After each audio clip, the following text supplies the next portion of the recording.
Dark side, dark side. Dark side, dark side. Locking tight. The deaconess is here tonight. Welcome to the dark side. Hope you brought your candle. We're gonna take a ride to a place I think you can handle. Truth hides in the shadows, where the stories come alive. Step into the dark side. We're digging deep tonight. Down in Conspiracy Grove, no shiny brick roads, chemtrails, hidden signs, buried truths between the lines. Dark origins unfold, fairy tales gone cold, meetings of the minds dissected clean. Let the logic cut between. The deaconess is here. Welcome to the dark side. Hope you brought your candle. We're gonna take a ride to a place I think you can handle.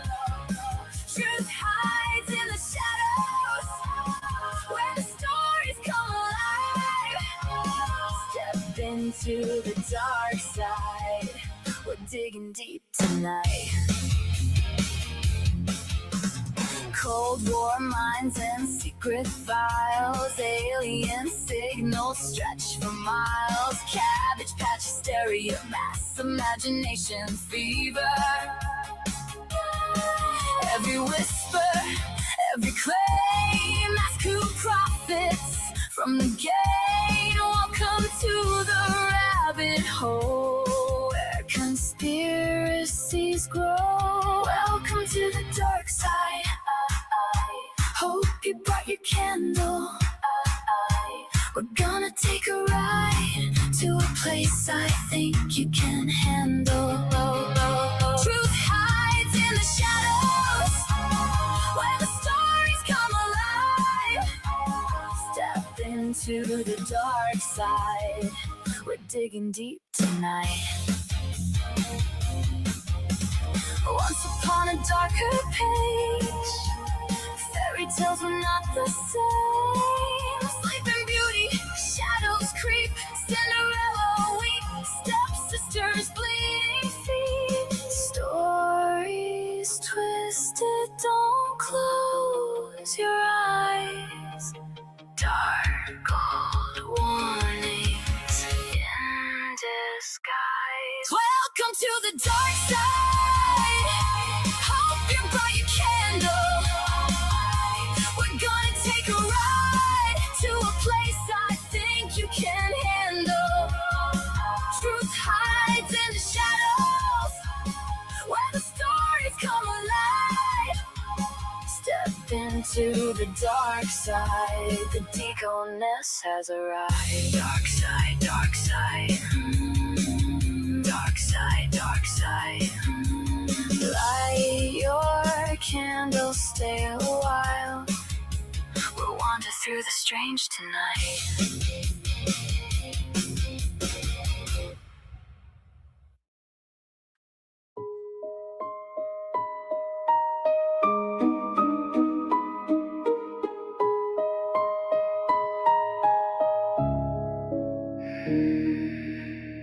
Let's take a stroll. I'll bring the basket. If you have a question, go ahead and ask it. Oh, look, a rabbit.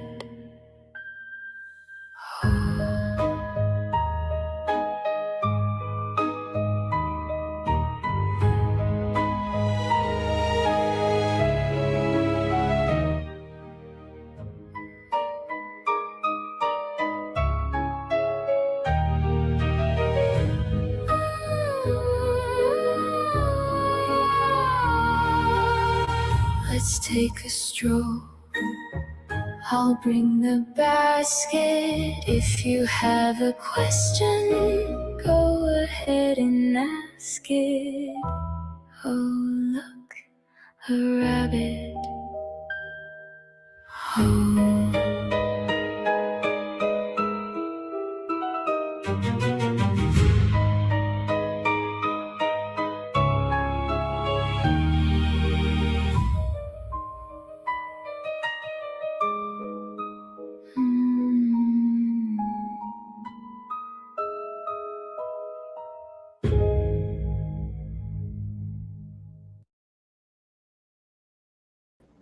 Welcome in, all my weirdos. Welcome in, welcome in. Give chat some shout out real quick before we get things started. But first and foremost, welcome to Conspiracy Grove. Another test run of something that was intended for this channel. So, chat shout out. Let's see. We got Shadow the Titan Wasp. He's first. He's firsties. Dibs on the firsties. And System Crash, he says, hey, be back, sir. Phil wants to know if this is going to be on the next trivia test. Maybe look for this topic in the next trivia. If there is a next trivia. If you didn't see that live. Oh, well. Sorry about that. Common Circles. Hello, ma'am. She says, hey, y'all. All right. Well, how's the chat doing? Chat doing good? Chat's doing good. I'm glad to see chat's doing good out there. Is that what I'm seeing? Chat's doing good. All right. Well, I think that a few maintenance things are going to be taken care of, and then we're going to jump right into this topic. So, up at the top, welcome to Conspiracy Grove. Today's stream goal is 350. It's just a goal. No grift attacks today. I'm here to provide some information, take you down this neat little rabbit hole. Check this poll over here to see. It's still at 100%. How many votes? I don't know. There's a poll in chat. Have you ever heard of the Rosicrucians before today? Anybody that's in chat, go ahead. Choose your answer. I think I'm going to go ahead and just let the poll run for the entire stream. I think that's what I'm going to do. And then at the end of the stream, well, not at the end of the stream, at the portion when we get to the open panel, because we do want to have an open panel discussion. I think this is a fun one. It's very interesting. So without further ado,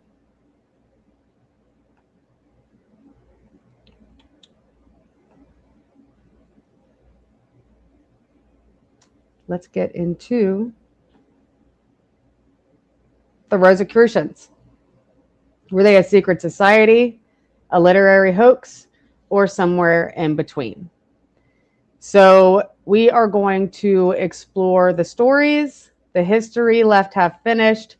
Sometimes the evidence is solid, sometimes it's thin, sometimes it's a little more than rumor wrapped in impressive looking symbols. As I said, tonight we're going to explore one of the most famous secret histories in society, the Rosicrucians. A couple of questions that we're going to be asking and answering are going to be, were they a real brotherhood? Did they actually exist? Or were they fictional characters in a political or religious allegory? Did they influence Freemasonry? Did they help shape the Enlightenment? Can't talk. Or has 4 centuries of speculation created a legend much larger than the original history? Or the original story. So we are going to separate tonight evidence from tradition and tradition from speculation. Let me get this brought up for us because I have a couple of rules for the process, not like rules for you guys, like how you should behave in chat, because I think you should know how you should behave in chat. And if you don't behave in chat, the moderators will show you the corner. So I don't know what to tell you. Just behave yourselves out there, okay? All right. Let me share this real quick.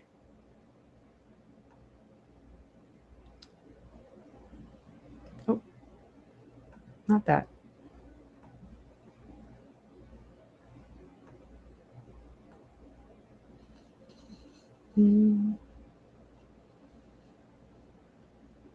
Nope, not that for sure. Well, let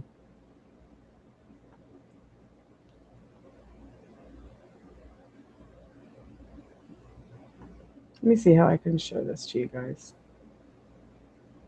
I might have to do it a way I didn't intend to, but that's okay.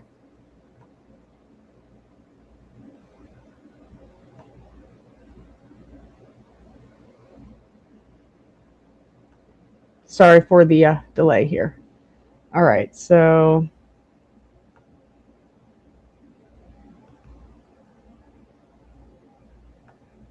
all right, there we go. Look, display on screen, I told myself.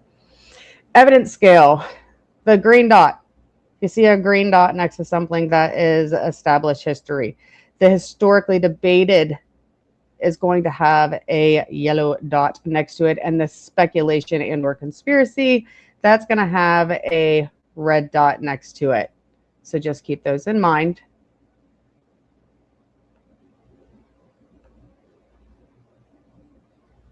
And then, let's see.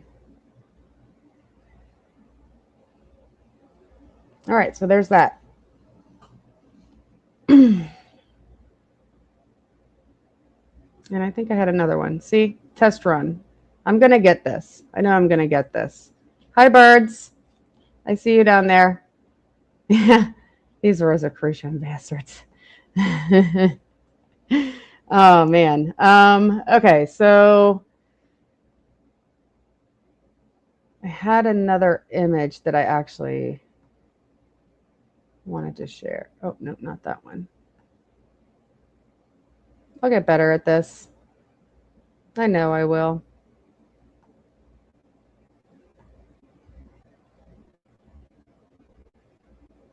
Mm.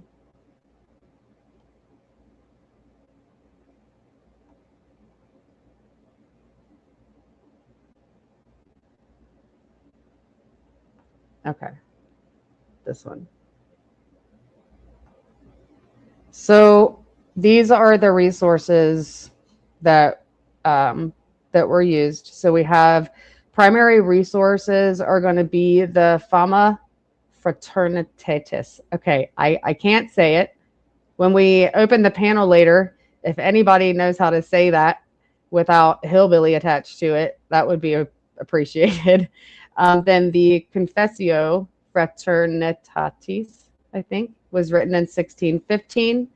And then the Chemical Wedding of Christian Rosicrucians was written in 1616.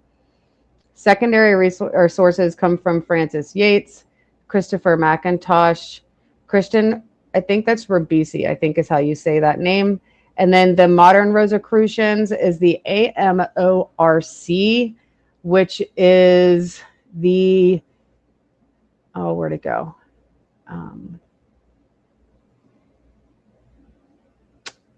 I had that pulled up.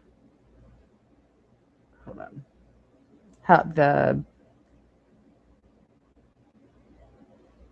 I know it's like Rosie Cross is the end of it. AMORC, Order of the Rosie Cross, but I can't remember the A and the M. That's also awful. I had it all pulled up. Okay, anyways, we will get to that. I actually will go to that website. So when we further get into it. All right, go ahead and remove that. And then just want to remind everybody that the poll in chat is just asking if you've ever heard about the Rosicrucians prior to today. I'm going to go ahead and let that poll run for the whole stream, so it's there. And so as we go into this, we want to define some things. Okay, so we want to make sure that our definitions are what we are relying on. The definitions of our word is what we are relying on appropriate communication. So in the title of the video is The Rosicrucians, Secret Society, Literary Hoax, or something in between. So we're going to go ahead and we're going to define what I mean by secret society. So what is a secret society? By definition, it's an organization that limits membership and keeps some of its teachings, rituals, symbols, or internal practices private. So it's not automatically saying that it includes evil, criminal behavior, political control, or occult activity. It's just that there are limitations on memberships, and some things stay within that society. Their history is full of secret societies. You have medieval guilds, military orders, college fraternities, religious brotherhoods, um, keeping things within a small group of or a small group of people, all by itself does not give evidence of any wrongdoing. So, but we have words that often carry negative connotations due to how we've heard them be used, and so we're relying on that rather than looking into why there is a negative connotation attached to a certain phrase and or word.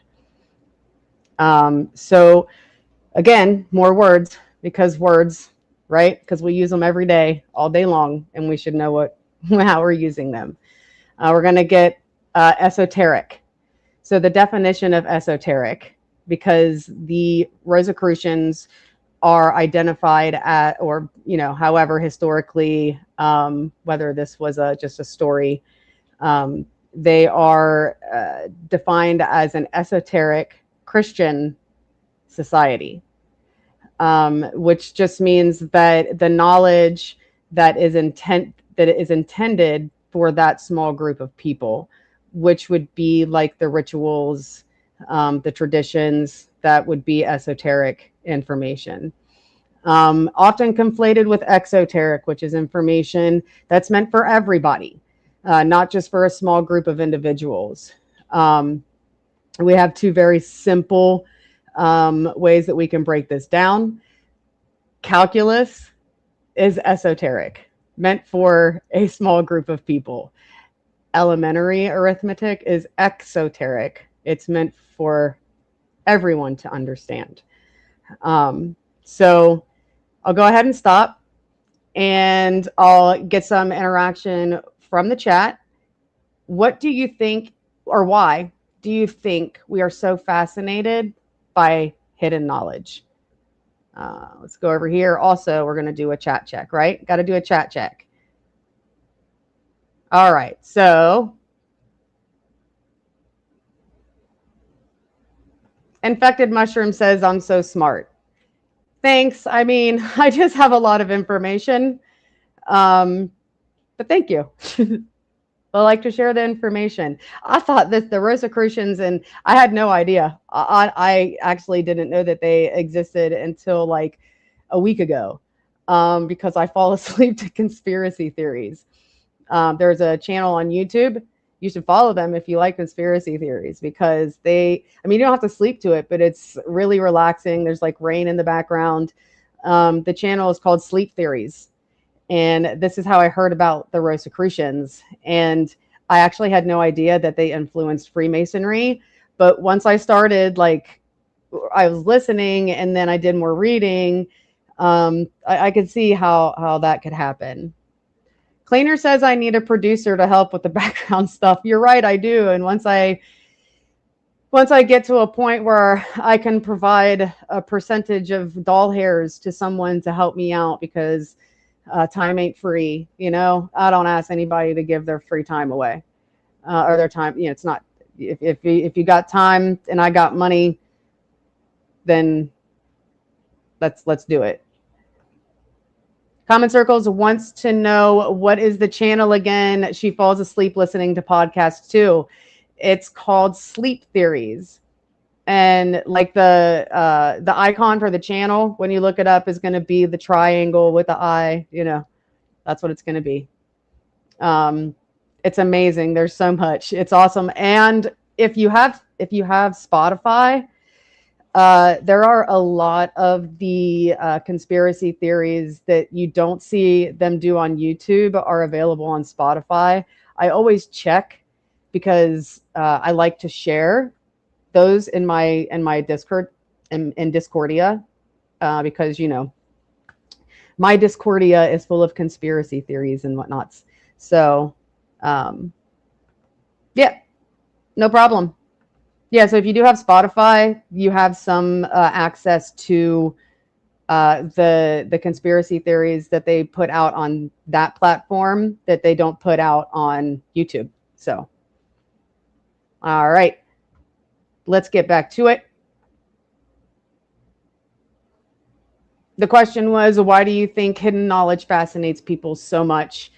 Um, I think it's because our our uh, our desire to know, right? Our having a drive, right? And yeah, birds aren't even real. Says that. Oh, let me get over here. I'll put this up on the screen. Says humans love exploring and adventuring and thinking. We are fallen, and the pool of hidden knowledge that is secret is just so tempting. I think Gnostics just weaponize this curiosity. I would think, yeah, I would agree. I've carried this type of curiosity around for a really long time, and I I was cautioned a long time ago because I have my belief, right? So even as we go through this, um, as I was like reading and stuff, I had my own a word that we're going to look into, confirmation bias, right? Because I am a Christian. I know some people would say that I'm not, but I am. And so I was like, well, that stuff is, by definition, kind of what the information says it's not. But that's based on my beliefs. So Infected Mushroom says that I blame everything on a lot of LSD. That's a good possibility. That's a good possibility. But not in my case. Not in my case. That wasn't a thing for me. That wasn't a thing for me. But let's get back to the information. All right. So let's get into the Rosicrucian manifestos. Around 1614, Europe was introduced to three anonymous works that became known as the Rosicrucian manifestos.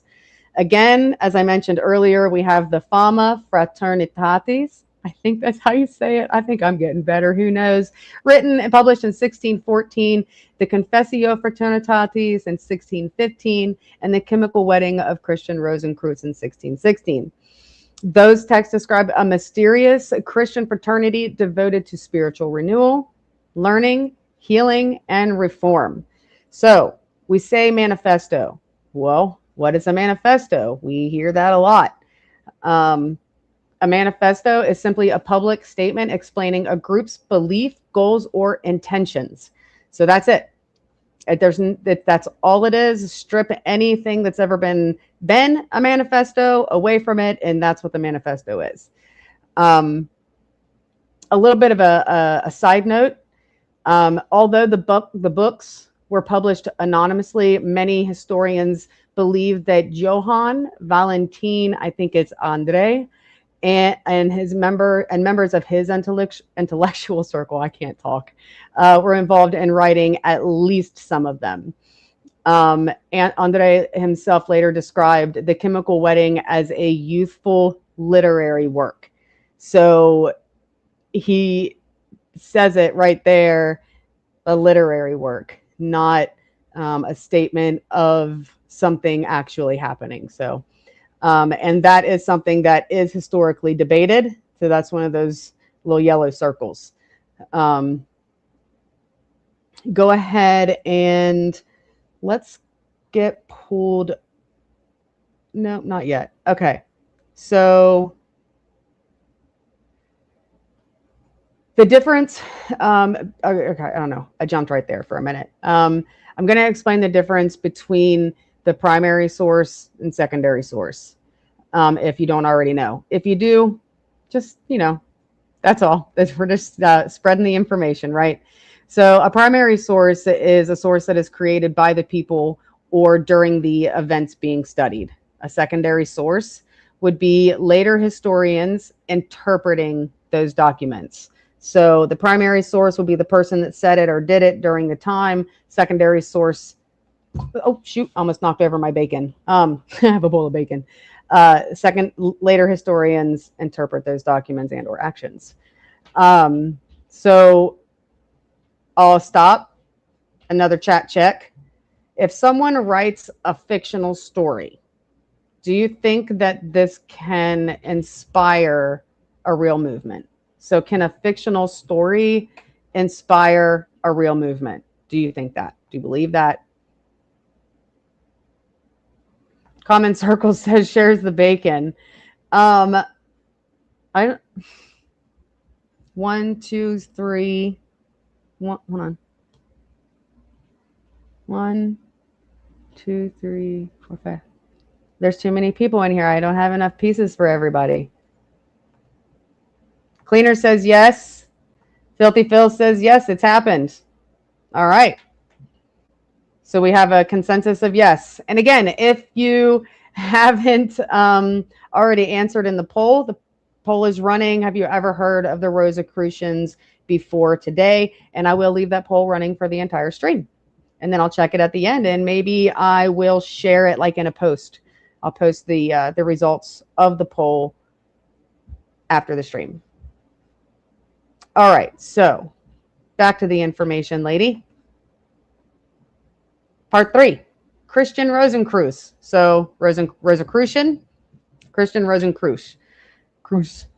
According to the manifestos, Christian Rosicrucians traveled through the Middle East, learned hidden wisdom, returned to Germany, founded a secret fraternity, healed people without payment, and remained anonymous. There is no independent contemporary evidence that Christian Rosicrucians was a real historical individual. No evidence has yet point to an actual human being that this story is attached to. The historically debated points about this is that he may be symbolic, allegorical, fictional, or inspired by multiple people. We know that those things happen. The definitions that people often confuse: alchemy, popular culture, turning lead into gold, but that's not what it's all about. Historical reality, alchemy combined chemistry, medicine, philosophy, religion, and symbolism. And many practitioners viewed physical transformation as a metaphor for spiritual transformation. Give me a second. I do apologize.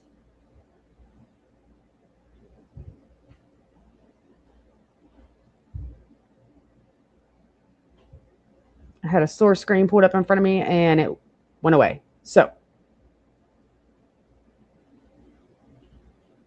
oh yeah, okay. So there it is. Alchemy.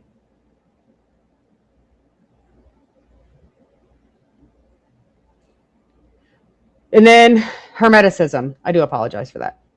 Hermeticism is a mystical philosophical tradition associated with Hermes, and I am not even going to attempt the last name, Trismegistus. Again, if someone who actually knows how to say that without hillbilly attached to it, it will be greatly appreciated in the after panel, which will be open, and I will drop that link as soon as like all of this is finished. I'm going to pull up some sources. In just a minute, we're going to like really get to look at the sources that I pulled from.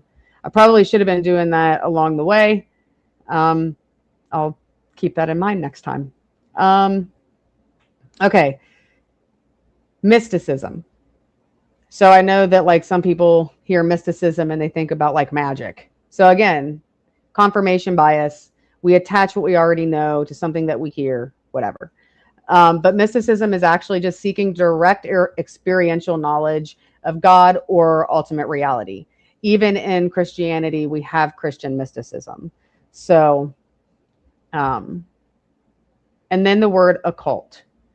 So every time we hear occult, I can name two off the top of my head that were definitely bad, right? Definitely a negative thing. So if I only know of those two instances, then my confirmation bias is going to be that occults are bad, just off the top. Um, so, but occult by definition is just hidden, which it literally is just it means hidden, and so it doesn't have any implications, but the word hidden we can take in so many directions.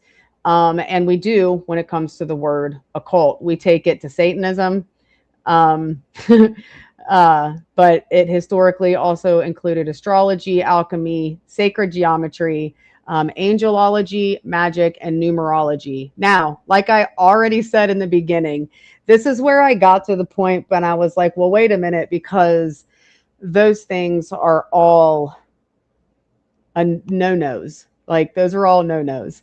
But that's just because of my confirmation bias. That's what I believe. Now, I would also say that what I believe is the ultimate truth, but that's a totally different topic. And tonight we're defining the terms historically before evaluating them theologically. So maybe a different live stream will do that, just not today. So I'll go stop and do another chat check and ask the chat if they think or believe has Hollywood changed what occult means? Do you think Hollywood has had a hand in that? Do you think they're the main culprit? Anything. So no, because they are the Rosicrucians. And even today, they're still the Rosicrucians and Rosicrucian. Yeah. So they are not known by any other name. Let's see. Alchemy, Infected Mushroom says that alchemy is basically that shirt of the periodic table and whether you can like it or not. And numerology debates are hilarious, though. Absolutely, they are. Cleaner says yes. Filthy Phil says they attempt it. Birds aren't real says yeah, but they put a smiley face on it. Okay. Good responses. Good responses. All right. So I think I'm actually going to take a source break. And get these sources brought up that I was looking at to use these things so we can look at them ourselves. Whoop, whoop.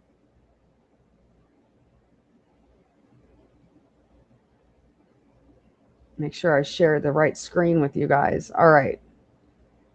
51DE is what I want. That one. Okay. So I'm going to share the Rosicrucian I can't speak. Rosicrucian manifesto. Ooh, a cult? We're doing cult stuff now? Yeah, because I like conspiracy. Look at your, see, third eye, you conspiracy theorist. I see right through your third eye, sir. I see right through it.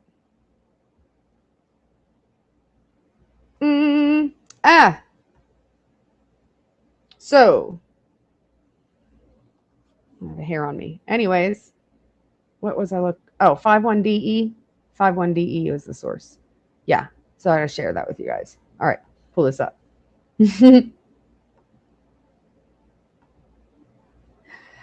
The Rosicrucian manifestos.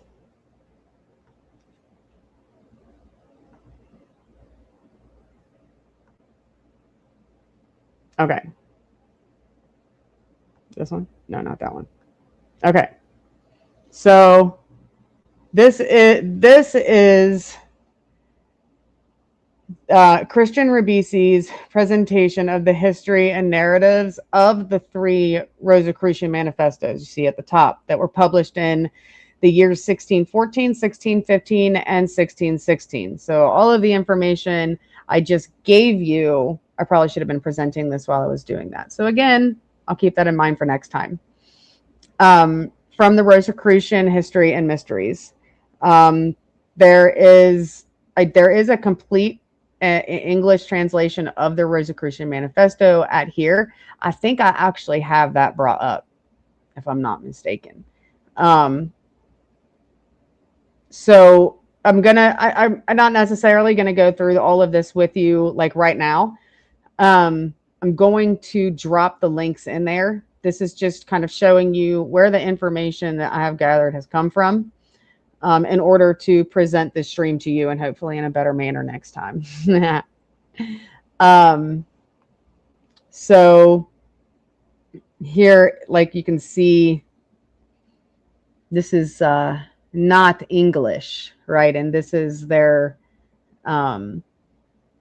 symbol, right? And you see the rose that wraps around the cross, right? So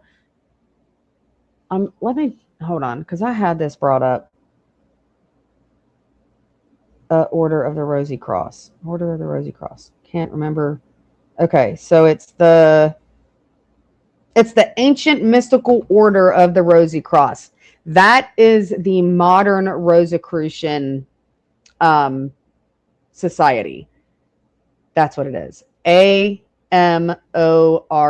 Ancient Mystical Order of the Rosy Cross. I knew I had that brought up. I had it brought up on my phone instead of here in front of me.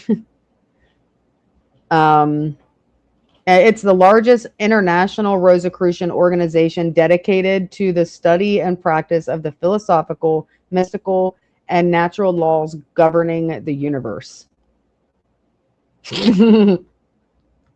I mean, it's kind of wild. It is kind of wild. All right. Let's see. That says their position was similar to that of Heinrich Cornelius Agrippa. Agrippa? Who? Agrippa's trilemma. No, don't do this to me. Don't do this to me, conspiracy theory history. You can't wrap me back in with Agrippa.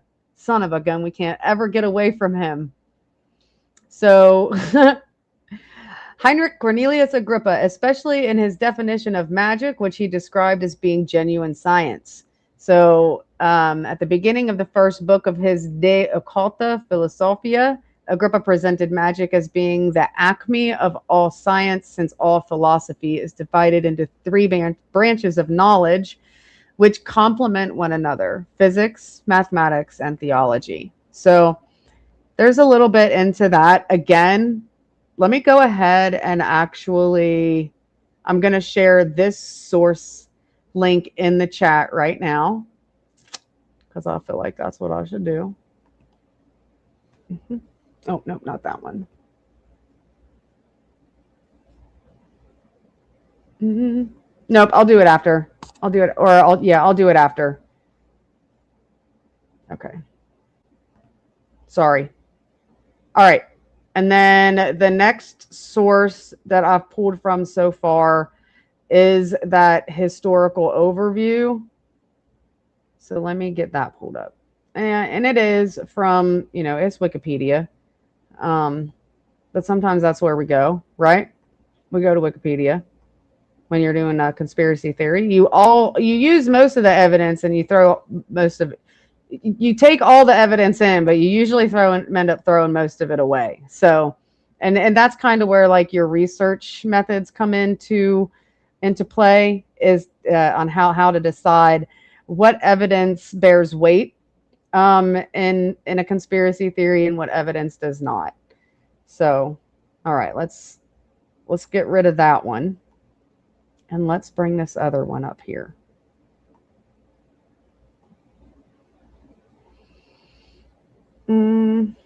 Yeah, this one. Yeah, this one. Okay. So this is the Rosicrucian cross, the other one right here, the rose cross, the rosy cross. If you ever see this tattooed on somebody, ask them if they know what it means. Like, ask them if that was just something that they saw in the tattoo shop or online, they liked the picture, or ask them if they actually know what that means. Just a thought, just a thought. Okay, so it says Rosicrucianism is a spiritual and cultural movement influenced by esoteric Christianity, Hermeticism, Hermeticism that arose in early modern Europe in the 17th century. Now we saw that the texts that were used to produce the Rosicrucian manifestos were written in 1614, 1615, and 1616. So, and so the Rosicrucianism is symbolized by the rose cross or the rosy cross. There have been several Rosicrucian or Rosicrucian inspired organizations since the Rosicrucians appeared as characters from literary works. See, it's so this Wikipedia is saying that they are literary works, but we have to remember that it was stated that the chemical of the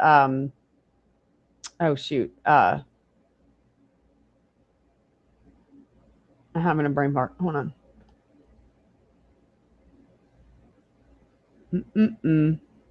Having a brain fart.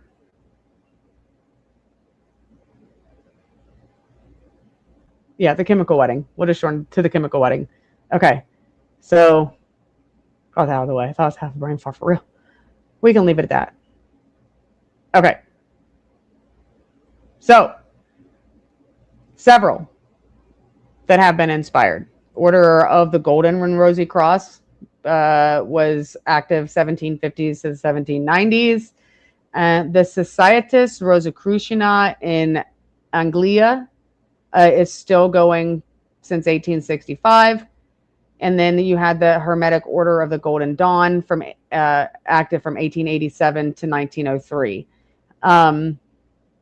It says initially they weren't supposed to be real people. So even Wikipedia is presenting it as these individuals were not supposed to be real people. And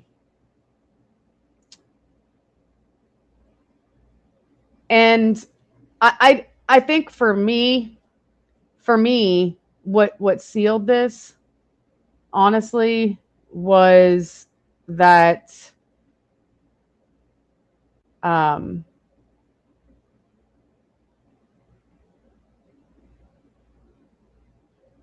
hold on.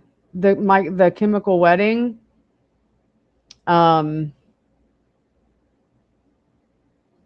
was written as a youthful literary work.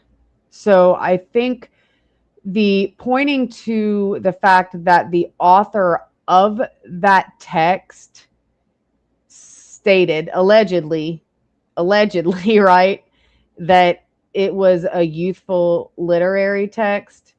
I think that's what seals the deal for me when it comes to leaning mostly towards this was not an actual group of people. This wasn't an actual secret society / fraternity, but it was definitely influential.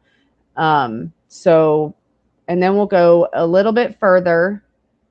But there's, so I'll drop that in the link description as well. I'm going to leave them up and available after the panel opens so that we can kind of continue the conversation about the topic on panel, and I can have the sources right here. So at my fingertips. So I'll go ahead and remove this real quick and go back into a little bit more information. I think so we were on the question, has Hollywood changed what occult means? And some people said yes. Some people said they've tried. Is that where we were? Yeah. Nope. Oh, yep. That's where we were. So, and then and I'm like, I'm having brain farts over here, people. I'm having brain farts. So did Freemasonry descend directly from Rosicrucians? I don't think so. I don't.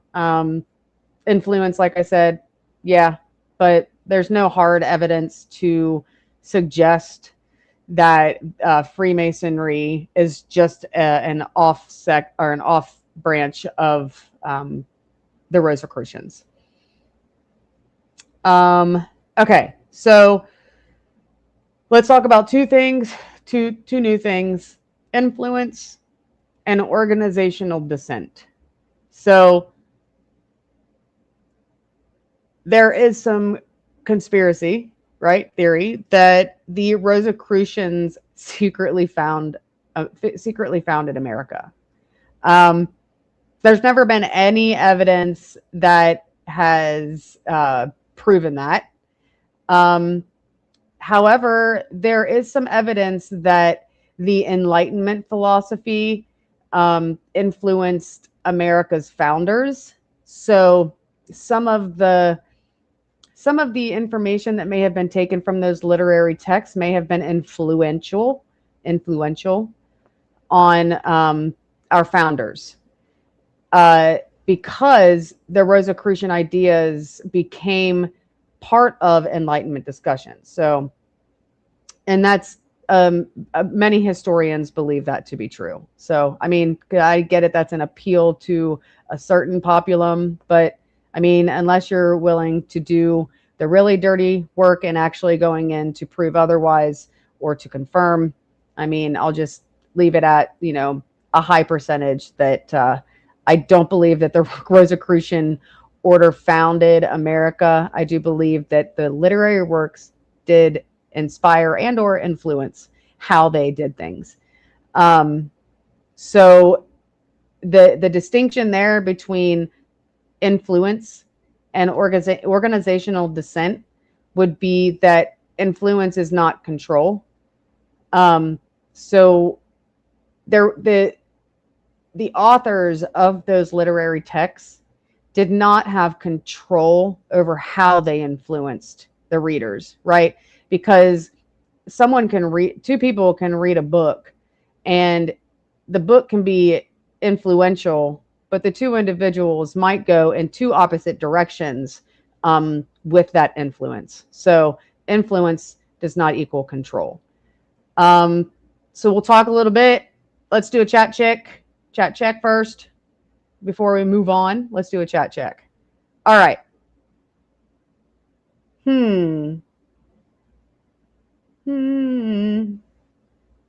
Oh, hold on. Yep. So Infected Mushroom said earlier, occult. We're doing occult stuff now. Yeah, we're going to do occult stuff. Sweet. All right. Next conspiracy should be the food pyramid. I agree. What a farce, am I right?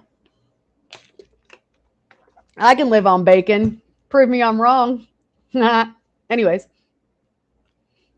Infected Mushroom says, I bet smoking cures cancer. I don't endorse that. I do not endorse that, sir. Do not smoke to try to cure your cancer. I'd debate the word cause, Mushroom. All right. Cure is a strong word. Cause. I bet they don't cause it. Oh, no. I bet they do. All right. So, moving on. It's 4:09 somewhere. 8 minutes ago. Infected Mushroom says he's seen this before. Chemical wedding? I think I did that in Jamaica once. Gas mask. What's up to you? Thanks for joining in. My uncle is a Freemason. It's not a big deal. I don't know about that, Infected Mushroom. They won't let us in to see if it's a big deal.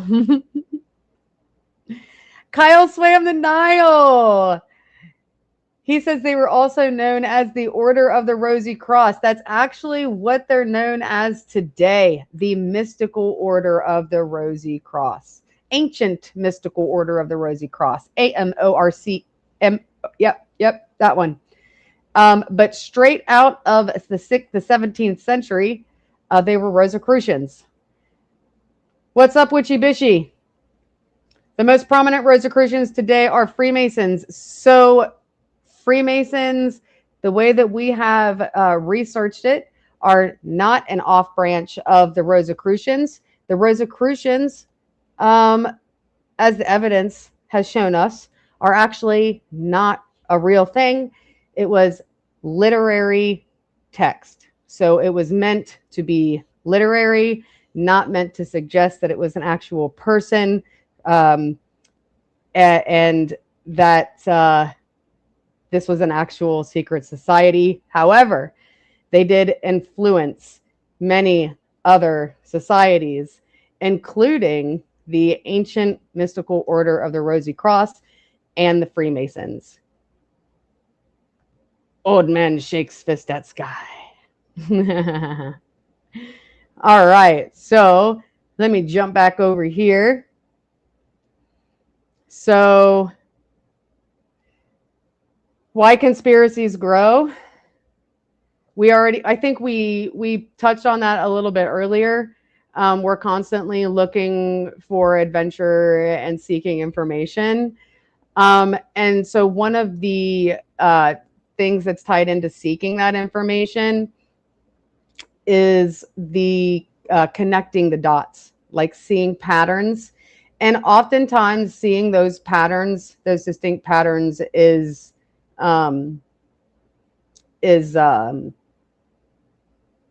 coherent, cohesive, consistent, is whether or not it's related. So the apophenia is seeing meaningful patterns in unrelated information. And then a word that I used a lot throughout this is confirmation bias. So a lot of times when we are researching or we're going down the rabbit holes of our conspiracy theories, we do this intentionally. Sometimes, I mean, I think that some people do it intentionally, but I think that it's probably mostly done unintentionally. The confirmation bias is favoring evidence supporting what we already believe. So you have to ask yourself, how many times did you go in trying to prove that something was wrong?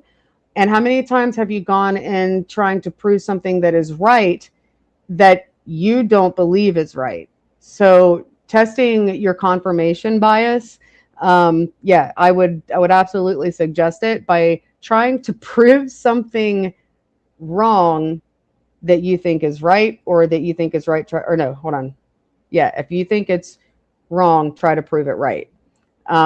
And you'll start to identify where your confirmation biases come in.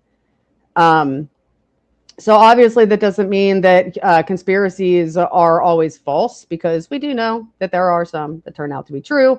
It just means that humans naturally build narratives when information is complete. You're trying to build the bridge. There's a gap there. And if you can't find something solid to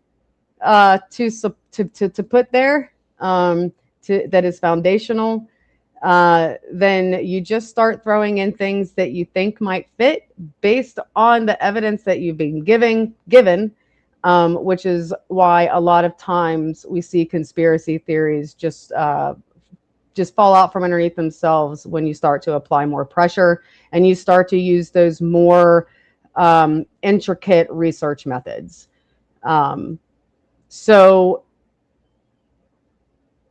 this might take a little bit of thought. And I think that, so I'm pretty much at the end. I think that I already kind of stated my conclusion when it came to this, and that is it possible that a secret brotherhood existed that was called the Rosicrucians? Absolutely, it's possible.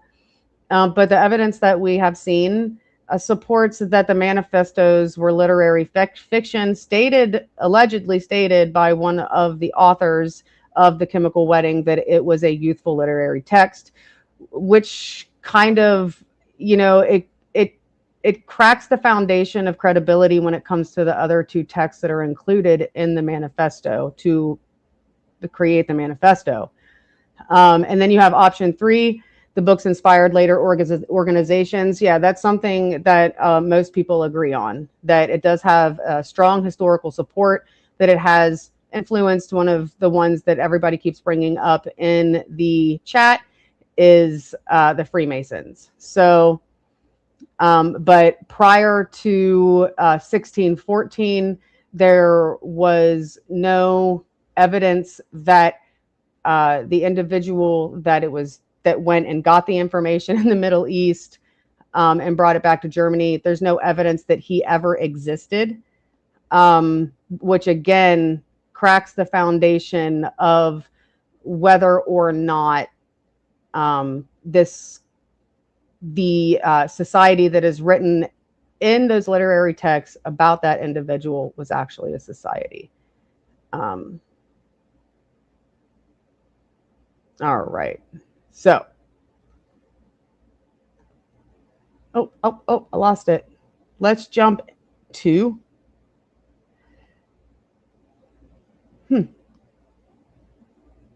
Yep, that's it. Okay. Yeah, that was all.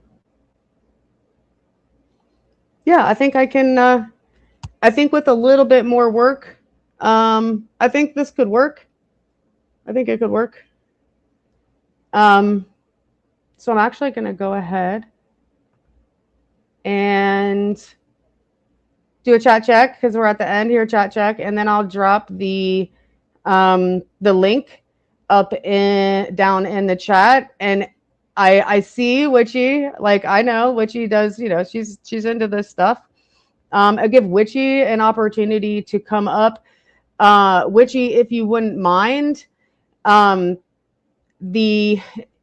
will, if you want to share your screen and provide the resources, or if you have books that you have available to you, if you're still in chat, if you want to come up on the panel and share that, that would be fantastic. This literally is a freaking, I almost said freaking at the same time, a stroll. This is a picnic stroll, and a question was asked, and a conspiracy theory was created. So into the rabbit hole we go. That's exactly how we get here. And that was my question that I wanted to ask you guys.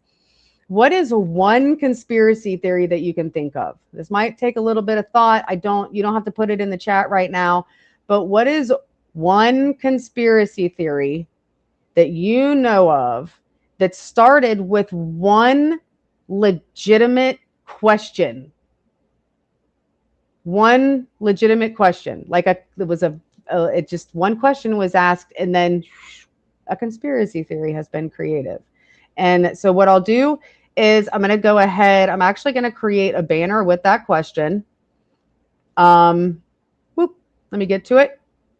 What's one conspiracy theory that began with a legitimate historical question? So a conspiracy theory that came out of having historical pressure applied. All right. And I'm not even going to ticker it. I'm just going to put it right like that. So that's the question. And then, ladies and gentlemen, the panel is open. And the link is in the chat. The link is in the chat. Panels are for individuals interested in engaging in a verbal conversation on this topic. If you do not intend to speak when you come up on the panel, my suggestion would be for you to stay down in chat and leave the spaces open for people who actually want to come up here and watch. And talk. Sorry, participate in the conversation. Witchy, if you're out there, I absolutely would love to have you come up. All right, so let's see. Let's go back through chat because I know she dropped a lot. And some people have come in. So let's take a look. Yeah. All right, so what she says, SRICF, Societas Rosicruciana in Civitaribus Feodoratis. Yes, that's all Latin, and I don't want to say it. I don't know how to say it because I can't say it without attaching hillbilly to it. I'm sorry. Not sorry. Um, um, so the Rosicrucians, so she says modern Freemason Rosicrucians. So the Rosicrucians existed prior to Freemasonry. But that's the question. Did they exist or were they just a part of a literary text?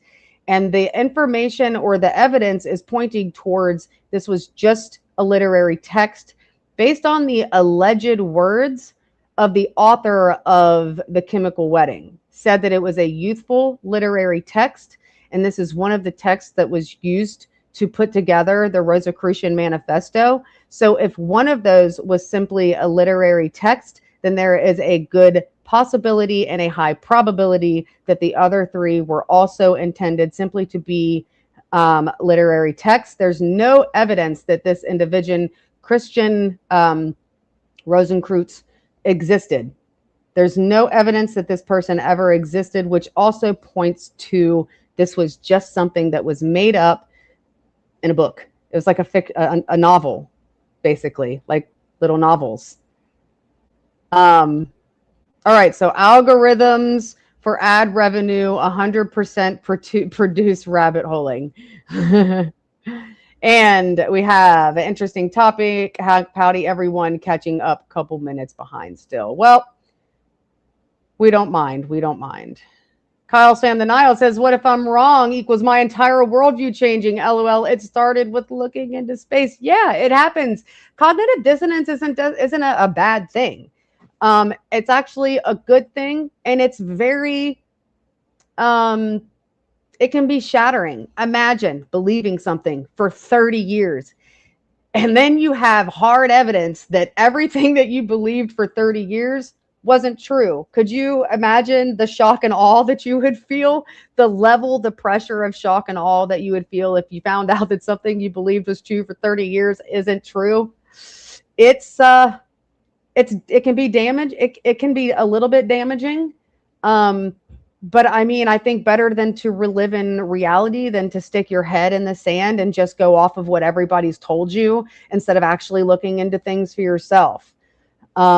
I think that I push pretty persistently on self-education and reading and looking into things.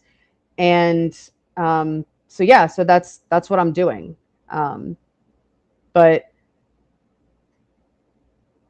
let's take a look at, where's the other one at?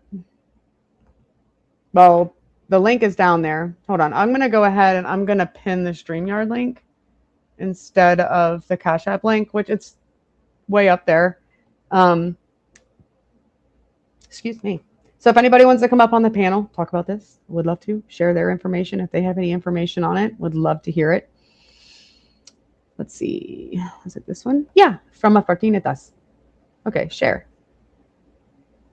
And bring it to the stage. Bring it to the stage. Bring it to the stage. This one. So this is the Rosicrucian Manifestos. Fama Fraternitatis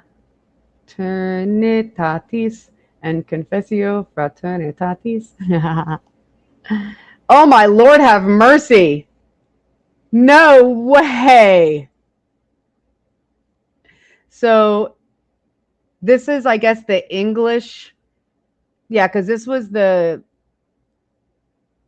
think the English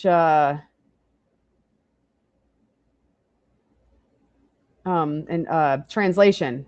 Yeah.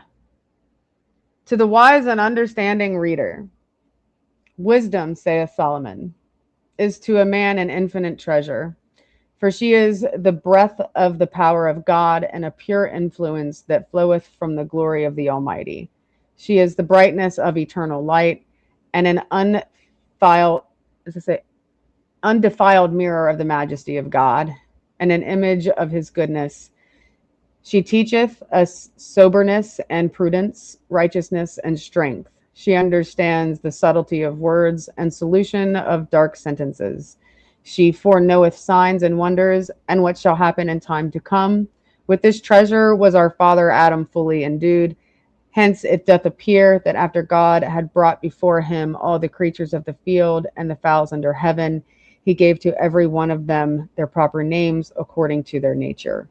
So starts out quite Christian, right? Quite Christian. I'm sure that that could be picked apart quite easily. But um, yeah, I'm wondering, did I have? I thought I had like a link to. Maybe it's down here. Hold on. Yeah, so we'll just throw that back up there real quick. Again, if anybody wants to come up, the StreamYard link is pinned. If not, I mean, I'll give it like 15 minutes or so, and then I'll just cut the stream and again, I want to set a regular schedule. So rather than just popping up and 12 hours to 18 hours or whatever before I'm going to go live, I'd like to be able to schedule these like a week out, so that if you do want to learn about it, or if you have information about it, or if you want to participate, and that's what this is. Like, we're not here to really prove one another wrong. But if you do come bearing, you know, information regarding a topic that we're, going down the rabbit hole of, I do just ask that you be prepared to provide the information that has led you to that, but those would need to be presentable. So, yeah, so that's all I ask. Sources, please. I know people are going to hate that. Sources. But we're looking at different types of evidence. Primary, secondary.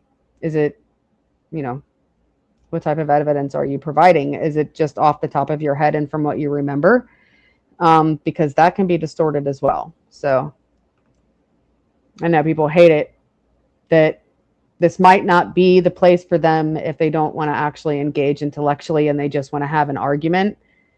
But we're not really here to argue. This is conspiracy theorism, and we're all on in the same rabbit hole together. Some of us just stop at different depths, and others move on. And that's where, in my Christian faith, I was cautioned a long time ago to be sure that I always check my surroundings, and check to see whether or not I've taken it too far.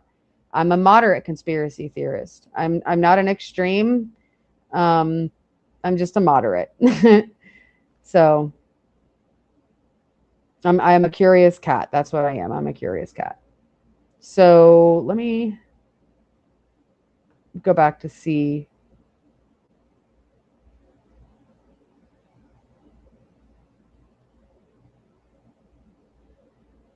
Oh no, I already had that one pulled up. Okay, I found the one that I didn't have pulled up, which is the Rosicrucian.org, from the Rosicrucian order. And then I think I also had the AM. Oh, yeah. Okay. Yeah, I don't know why I didn't have this pulled up early. Like, this is the one I've been really looking for. I don't know why I didn't already have it up, because I'm an idiot. That's why. And I'm just learning how to do this. So please forgive me, or not.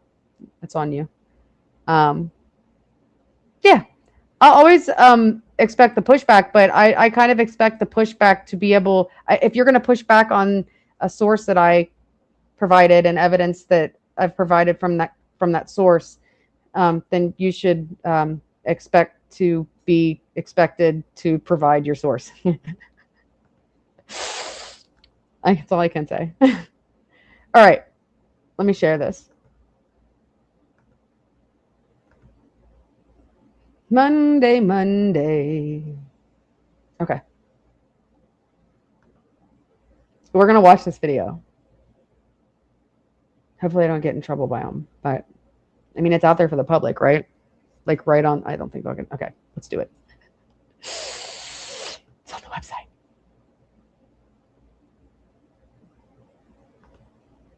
Here we go. All right, so I'm going to go ahead and I'm going to turn that banner off.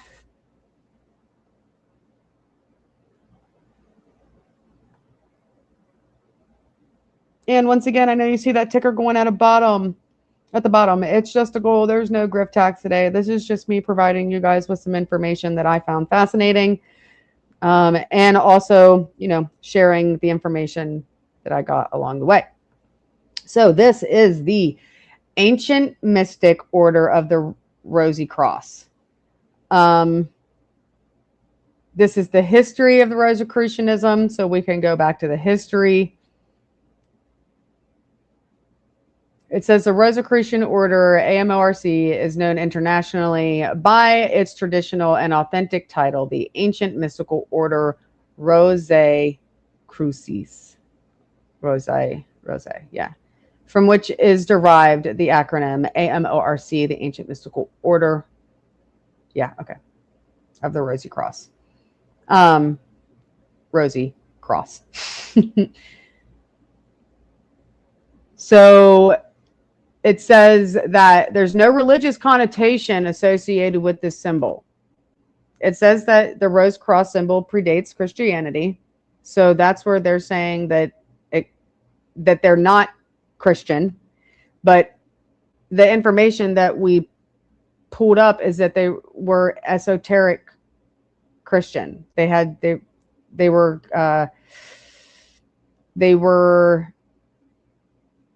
esoteric. Anyways, now I'm having another brain fart. Having a brain fart. That's okay. Okay, having a brain fart. That's all right. So the roots in the ancient world. The Rosicrucian movement, of which the Rosicrucian Order, AMORC, is the most prominent modern representative, has its roots in the mystery traditions, philosophy, and myths of ancient Egypt, dating back to approximately 1500 BCE. So when we talk about where the information came from, right? So the story is that Christian Rosicrucians, hold on. I can't remember how to. Words are getting jumbled in my head.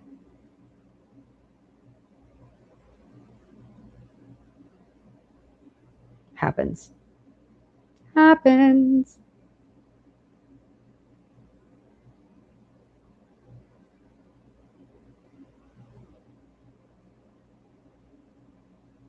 Uh-oh. Okay.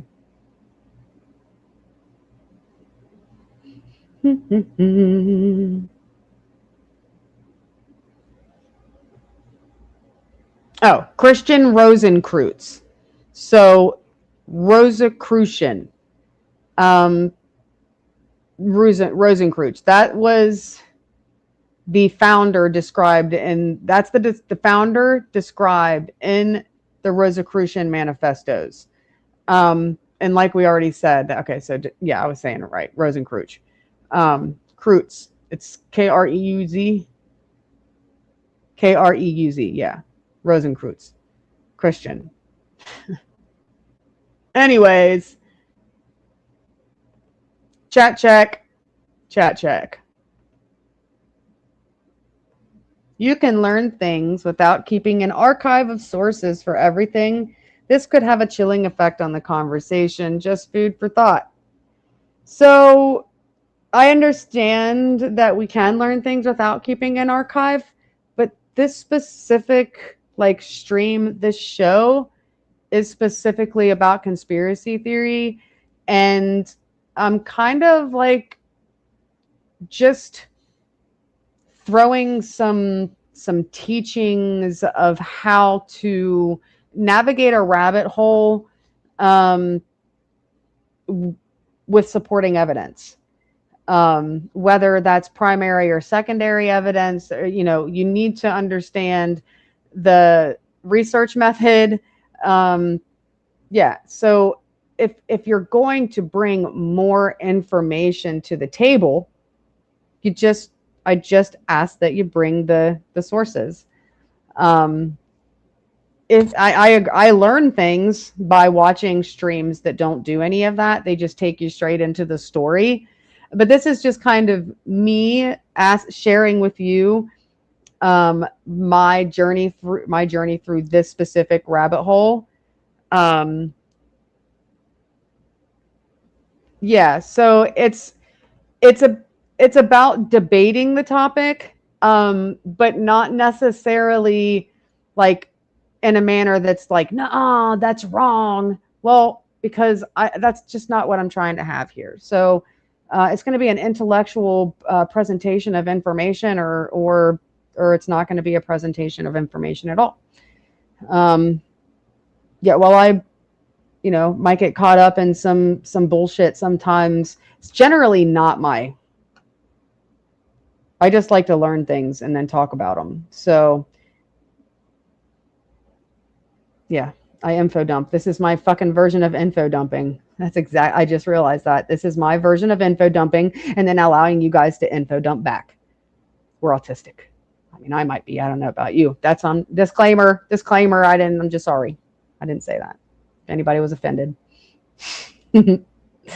Anyways, what was I going to show you? Oh, yes. So the story was that he went to the Middle East, Christian Rosicrucians, that he went to the Middle East and he got this secret wisdom and then he came back. So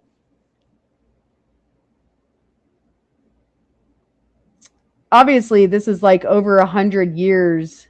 This says that the ancient information or whatever that he brought back to Germany dates back approximately a little over 100 years before the writings of the texts that became the Rosicrucian Manifesto, because those texts were written in 1614, 1615, and 1616, and then they were put together as the manifesto. So it says the Rosicrucian movement, of which the Rosicrucian order and work is the most prominent representative. Hold on.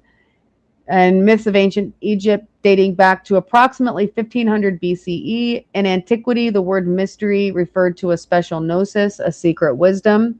10,000 or thousands, I don't know where 10 came in.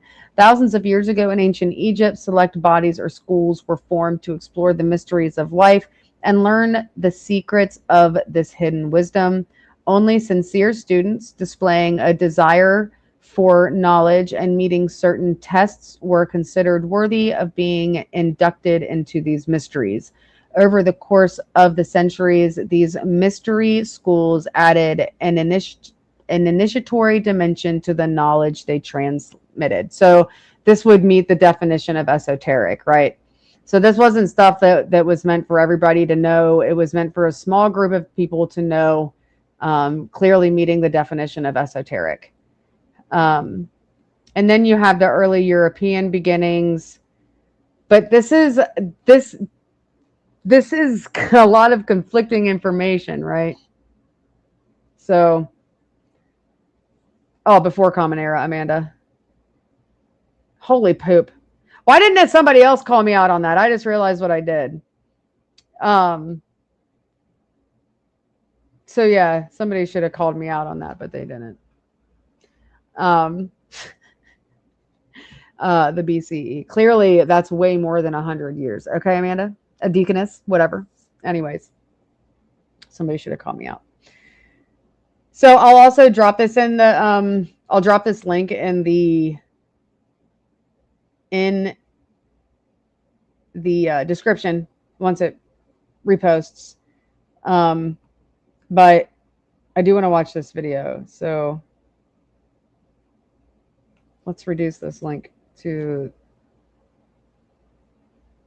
oh, no, don't do that. Yeah, home. That's easier. All right, I want to watch this video. Let me make sure that you guys can hear the audio for this. I might have to reshare. Let me see. Oh, yeah. I'm going to have to reshare because I have to reshare with the audio. because I didn't hit that before, and I know that I often forget that. Okay, so we're going to do this. Yep, share audio. Share. Okay, let's watch.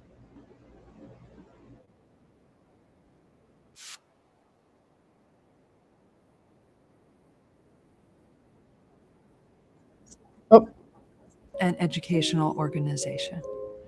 And Rosicrucians are both men and women around the world, and we study topics that are related to natural laws, things that are just laws in the world that if we understand them better, we can live in harmony with them.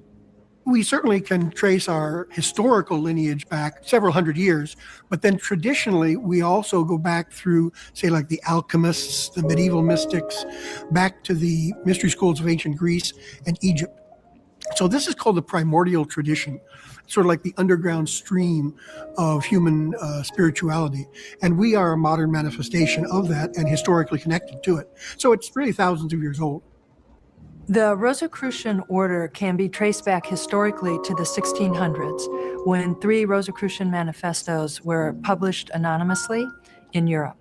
However, they were perpetuating much older traditions, dating back to the mystery schools of ancient Egypt, the Essenes, the mysteries in Greece, such as the Delphic mysteries and Eleusis, Kabbalah, alchemy. So even though the Rosicrucian tradition was announced in the early 1600s, it was perpetuating something much older.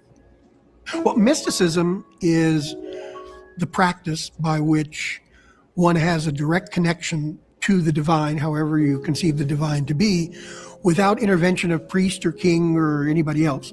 So it actually is connected to the ancient mystery schools, which is ultimately the source of the Rosicrucian tradition. So a mystery, in the sense of mystery school, is not a whodunit. It's an occasion where one encounters the divine. For me, mysticism means that one has a direct understanding, a communication, engagement with the divine or God or whatever term one uses for that great hold spirit. on a minute. The Rosicrucian studies, as well as I'm going to walk that back. I want to hear her say what mysticism is again. One uses for that great spirit. the Rosicrucian studies, as well as things that come out of these traditions, really do provide a manual. You don't have to believe it. That's the beauty of it. Beliefs are relatively arbitrary, depending on what you've been exposed to, maybe what you believe. But you can test these things, and you begin to see there is order to the human experience of life, just as there is to the material aspect of life. And in presumably science, we will advance and be able to confirm some of the things that drive those things. The Rosicrucian teachings present everything we're going to study in the first 15 months. And then over the years, we come back and explore all of those topics again from different angles. So there are some very helpful exercises right at the beginning of our lessons. And then maybe a few years later, we go back and approach those same topics and learn different lessons from the same topic. The scope of what the order studies and teaches, it's so broad-based that just about everybody can find something of interest. And so my fields are history and spirituality, and certainly there's a great deal of that. Also, the organized way in which the studies proceed. You learn not only about the teachings and the monographs that you get at home, but when you work in the affiliated body functions, the conventions and that sort of thing, you learn very practical things about daily life. So it's a great way to learn skills that are very applicable in daily life. Rosicrucian order to me is lifestyle, and it's a way of did I miss? I focusing thought yourself. maybe I didn't take it back, but I wanted to see what she said. The lady said mysticism was, because I think she conflated it with actual access, which is concerning. Tradition was announced in the early 1600s. It was perpetuating something much older. Well, mysticism is the practice by which one has a direct connection to the divine, however you Oh, it was conceive the divine him. to be, without It was him that said it. So actually, sir, mysticism is the practice of seeking direct experiential knowledge of God or ultimate reality. It is not a direct connection with the divine. So, okay, look, I wouldn't suggest becoming a part of this order because they're clearly conflating a term with something that it's not. Mysticism is not the access, it's not the direct connection, okay? Mysticism is mysticism for a reason, because mysticism are the things that we quite frankly will never understand, in my opinion. So, in my opinion, based on my understanding of the words, is not to follow this, because he just said that mysticism is the direct connection to the divine, when mysticism is seeking, it's a path towards the fullness of truth. And okay, I'll concede that if that's what he means, that practicing mysticism would be a direct connection. I actually would also say that it could be a direct connection to something that is not God. So I don't think that mysticism in and of itself is the direct connection to God. It can be a direct connection to something else. I don't know if he's saying the same thing. I think that he's saying that mysticism itself as a practice is the direct connection to God. However, how is he defining God? And what is it that makes the direct connection? Maybe I'm just asking too many conspiracy theory questions. I don't know. That's the whole point. All right. So I will drop the link to that in the chat or in the description of the video. But I thought that's about as far as I want to go with it, just to be honest. Let me make sure I didn't leave anything out. And I'm going to put this up on the screen just as a reminder, because this is his mustache is too long. His mustache is too long. Hold on, I'll put that comment up on the screen.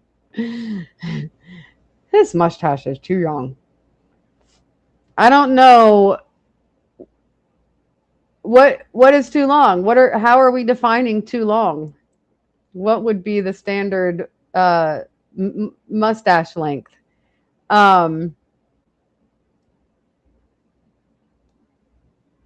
Let's see.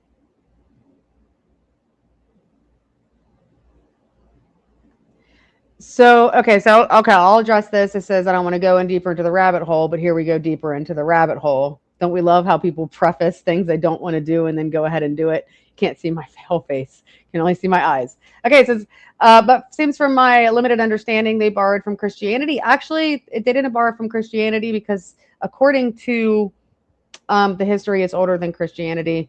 Christianity is before Common Era. And I mean, this part of it, yes, that was what we just looked at, that was introduced by the manifesto and the literary compilation that was written in 1614, 16 or 15. Oh, shit, 1614, 1615, 1616. Yeah. So that, that you could say that those ideas were borrowed from Christianity. But where he went into the Middle East to get the information that he brought back to Germany in that time, in that era, goes all the way back to, I believe it said 1500 BCE. So we all know that either means before Common Era, or if you're a Christian, before Christ. So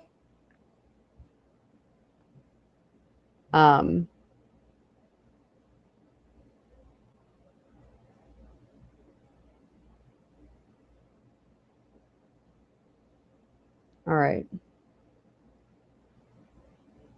Let's see. Oh, did I get it? This one.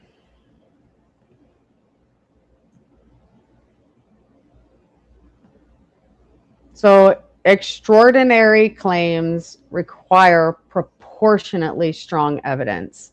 So if you are making let me just explain this for those. I know that those of you who are watching might understand this. For anybody who sees this that might not understand the vocabulary in that phrase, if you make extraordinary claims, you better bring extraordinary evidence.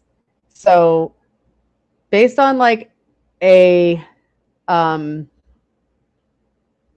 spectrum of ordinary, down here you'll have like super ordinary, just regular. And then as you get away from ordinary, it gets a little more extra. So depending on how extraordinary your claims are, your evidence should be equally or proportionately as extraordinary. So, you know, I know that a lot of the people that I run around with are debaters. Like, I get that. This isn't a debate show. This one specifically, my debate dissections, or that's obviously going to be a debate topic I might throw, but this one's just not. This is something that I don't believe is real. Okay, so let me just put that out there. My confirmation bias says that this is a crock of shit. Okay, so I've already come to my conclusion based off of some of the evidence, including the author. So this Rosicrucian, this Rosicrucian society that developed out of the 1600s, out of the 17th century, I think that's a crock of shit. Just going to be very, very frank here. And part of that conclusion comes from the alleged evidence that the author of The Chemical Wedding, which is the third text included in the Rosicrucian manifestos, allegedly stated that it was a youthful literary text. So, that's what I wanted to do. I wanted to look up the three. See, I'm still not done. I'm going to have to rewatch this and see how I can better put together a stream outline. I wish more people were willing to come up today, but it's all right. Oh, yes, I want these. I want the Fama Fraternitis, the Confessio Fraternitatis, the Confessio Fraternitatis, and the Chemical Wedding, because hold on, I need the sources. And I need the sources for these things right here, please.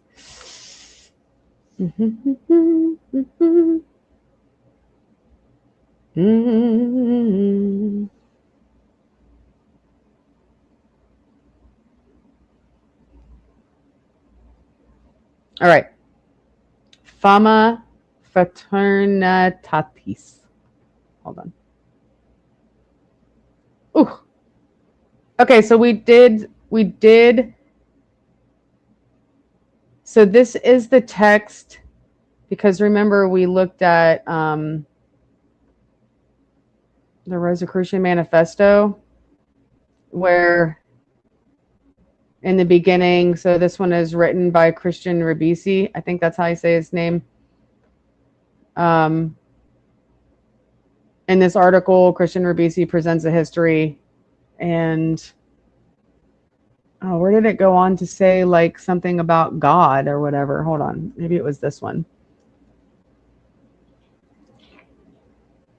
About like, for wise and understanding reader, wisdom saith Solomon. Okay, so let me go back over here real quick, because I just pulled up I pulled up the Fama. Yeah, so that is the beginning of Fama Fraternitatis. So let me bring that up for you guys. Let me drop this one down and pull this other resource up. I do not understand the function you are asking of. You don't understand what I'm asking of a panelist is to bring the information that you have on this information.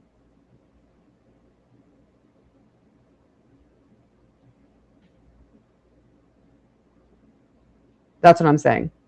If you're going to come up here and share information, share the actual information that you have. And we're going to share in it. There doesn't have to be contention. There doesn't have to be any of that. Come share the information that you have on this topic. Let's take a look at it. I'm not here to say that you're wrong. My opinion is my opinion, and my opinion on this conspiracy theory is that it's bullshit. So, hold on.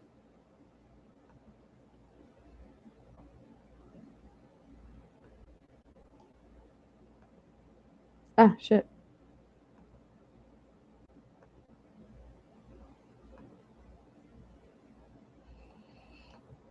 Okay. So this is the Fama Fraternity. I'm just not even going to try to say it again. Hopefully it's big enough. If not, let's just go ahead and do this. So it's like full screen. And then let me drop that banner down for you guys so you're not seeing it. There we go. Okay, so this is the key document on which the Rosicrucian phenomenon was based. So this is Fama Fraternitatis. Again, if you can say that better than me without hillbilly attached to it, I absolutely would encourage it. So everybody knows how it's actually said. All right, so again, this is the key document on which the Rosicrucian phenomenon was based. It was published in 1614 in German and in 1615 in Latin. There are some manuscript copies in existence dating from about 1611. So the original writings go back to a few years before it was published. So again, we read the beginning of the manifesto, and this was the beginning of the manifesto. I wonder if I can bring the 3 up. Probably. Okay, so let me. So we looked at this. Okay, so let me go get one of the other ones. So this is the.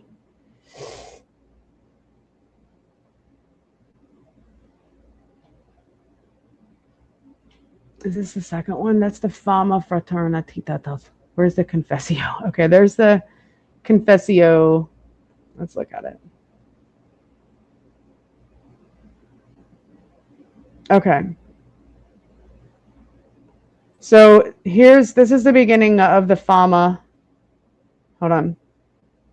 Fama word. Fama, and then the word that I can't say correctly. So let's drop that one down. And then bring this other one up, because this is one of the second sources that I was using. The Confessio Fraterna, whatever. Someday I'll say that word correctly, but it ain't today. Sorry, you're just looking at a blank screen, but I want you to be able to see the information as soon as I bring it up. There we go. This is the Confessio Fraternitatis, also from the alchemical texts. This is the second Rosicrucian manifesto, the Confessio Fraterna, whatever. Was first published in 1615. This was the one that was published in Latin, and later the same year in German. But the other one, the Fama Fraterna, whatever, was originally written in German. I believe that's what it said. You can check me. Although some manuscripts exist of English translations dating from the 1620s, an English version was not published till 1652.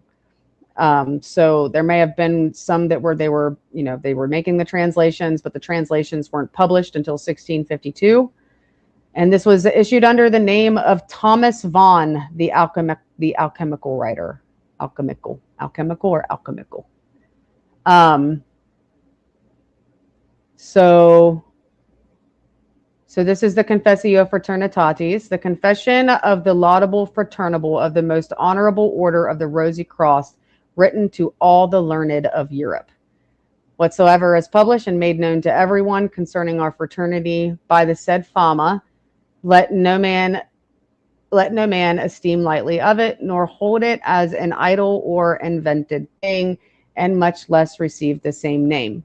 So let's go down to, let's see. Oh, where'd it go? Oh, okay, never mind.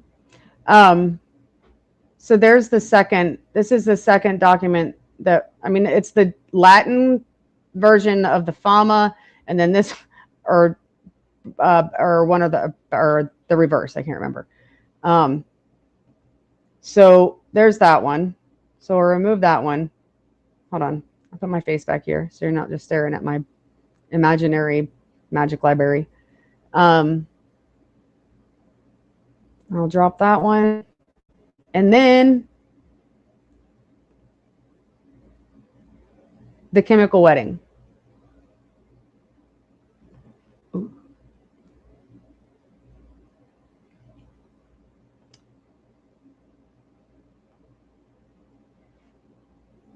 Share screen.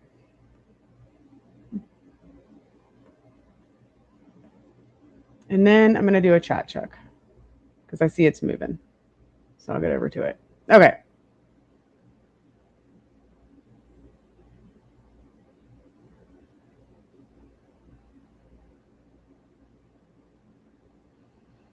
So you just want people to come up. Okay, so Cleaner 409 asks, you just want people to come up and share information but not have normal discourse over different shared ideas, like it's just everyone sharing info. I mean, yeah. I mean, if you want to, it's, yeah, so it's, hold on, Butchie says 409, I took what you said is she'd like discourse, but it's not a debate. Right, yeah, we're not going to have a debate. A debate has a specific definition, and this is basically just, I mean, if you want to reinforce the ideas that you've come up with based on your sources, yeah, 100%. Let's do that. And then everybody can take the information that we've swapped. And if you want to look more into this topic, obviously, like, look more into it. I think it's interesting. So let's share, but not have any debates over what our views are. Sharing, but not pushback. I mean, if you're gonna give pushback, because I mean, we kind of want to take the clearest rabbit hole, right? You want a rabbit hole that has the least obstruction, right? So as you're tunneling through. I feel like when I get to the point when I'm doing conspiracy theory research, when I'm, hyper fixated on something, I find that it's time for me to stop when I have no idea in which direction that it's going. So, I mean, we all have our limits. Conspiracy theorism to me is a hobby. It's a hobby that includes research. And if you don't understand how to do research and what sourcing is and how to validate sources, then you're going to get some really ridiculous results when you're a conspiracy theorist. So I think that the better equipped we are, the more fun I have. Yeah, maybe I cut some shit off real early, but that's just because I become disinterested maybe. Some conspiracy theories turn out to be true. Some of them are just for hanging in the lingering, is this fact, is this conspiracy theory or reality? So this feels like you are researching as we watch. I already did the research and I presented it. I presented the information and then presented sources. So I don't know when you came in. And then I wanted to do a deeper dive with other people that had more information on it. So the StreamYard link is in the chat. Witchy, you're welcome to come up here. Absolutely. There's nothing on my side lingering with you. I think that before shit exploded last night, you came up and I think we recognized that we are both into conspiracy theorism, even though ultimately our worldviews are quite different. So this isn't a hobby that is excluded to non-Christians. Like I'm a Christian, and I said I know a lot of people will say that I'm not, but that's their opinion, and that's perfectly fine. But I absolutely want all types of people, because conspiracy theorists are not made up of just one person or one type of people. We're lots of different type of peoples. The best conspiracy theorists are the ones who have time to dig. I just have a little bit of time to dig. So, I watch videos and then I dig up sources as I can, and it's a fun little outlet for me. So, yeah, I want people to come up. I want to talk about it. I think it's neat. Let's see what else we can look up on this thing, because, yeah, that's it. Yeah, I want a conversation. I don't want to debate. I want to have fun with it.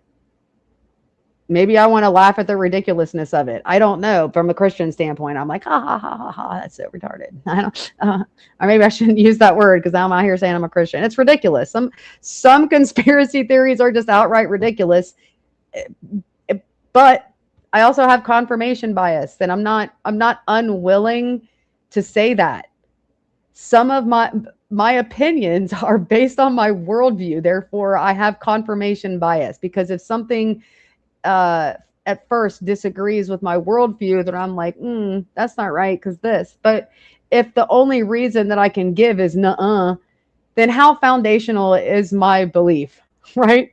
There's nothing under nuh-uh unless you have something to, unless you have something to reference.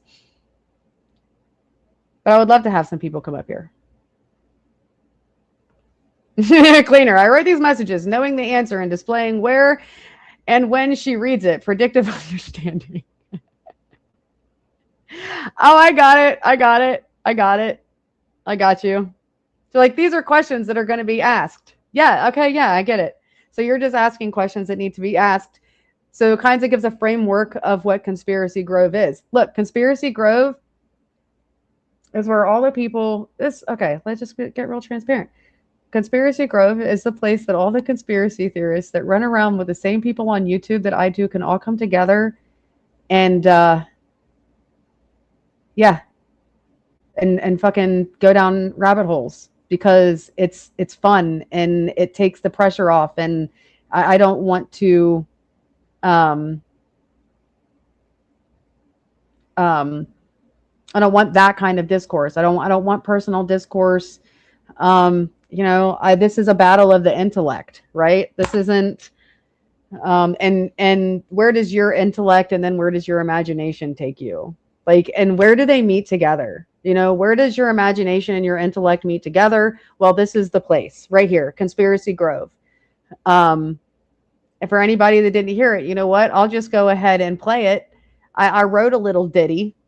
It's only a little over a minute long, specifically for Conspiracy Grove streams, which I really would like to do weekly.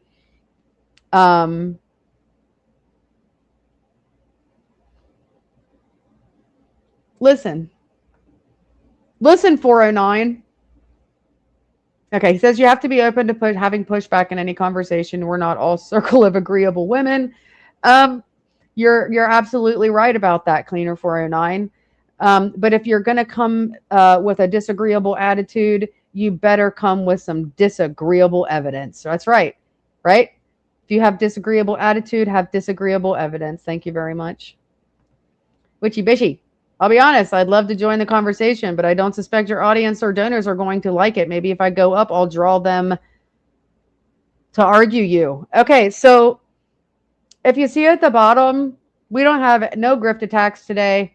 I'm not allowing for anybody to be booted. Yeah. See, Witchy, get up here. Let's talk about this. Yes, ma'am.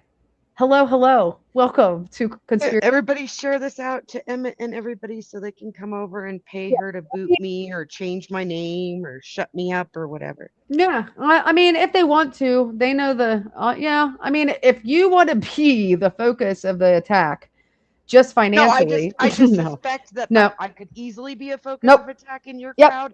So I if know. it's gonna happen, you should monetize That's, it. That's yep, all I'm saying. but I don't want them to I shut wanted you to up. talk to you about the Yep, topic, yep, but I don't want them to shut you up, Witchy, because everybody has the opportunity to talk up here. no, So, I get that. But you have nobody coming, and if I don't give a coming up shit. here just to shut me up gets them up here talking about the topic, That's well, my there we show. go. It's my show, Witchy, and I do what I want to. Here, I'll show you. It goes a little bit like this. Watch.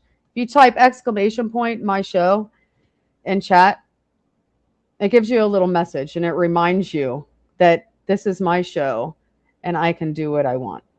So if I want to grift, I'll grift. If I actually want to have conversation with people because I think this shit is really cool, whilst I might not believe the some of the supposed facts that are laid before me, I think learning is neat, and especially in a debate. I mean, we are circling or orbiting debate communities, right?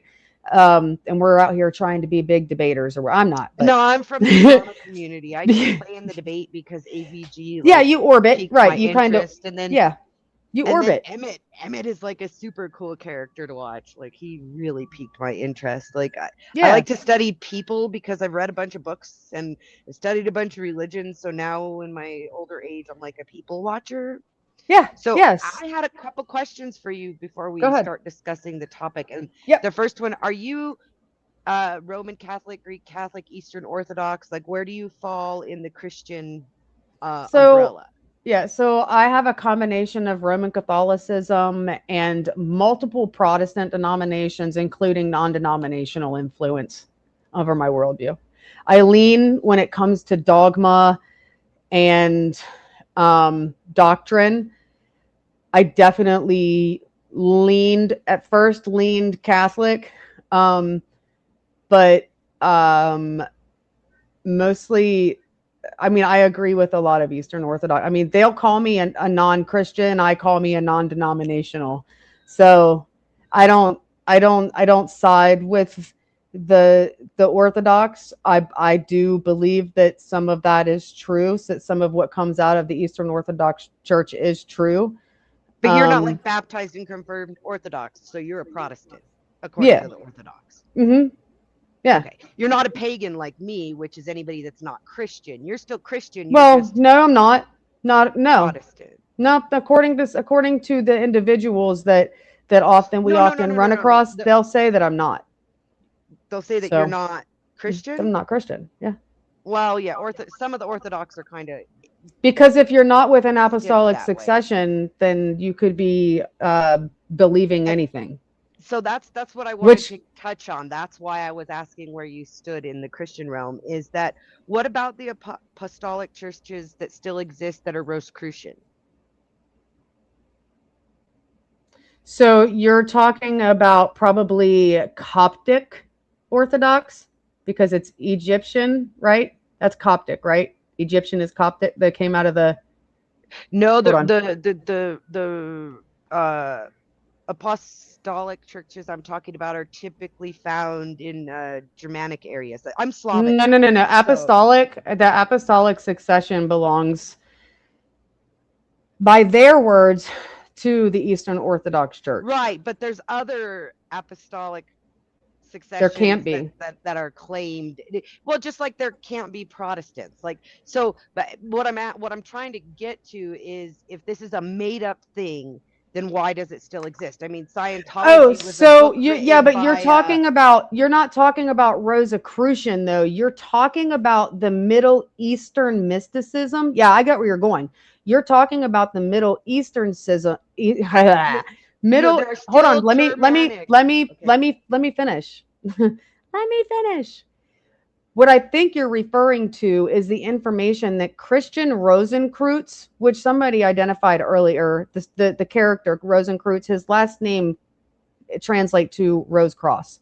So Christian Rosenkreutz was the character and or historical individual leaning character, because there's no historical evidence he was ever existed. His name, he doesn't, by his name or whatever, doesn't appear anywhere on any information that would serve as evidence to prove that he was an actual person.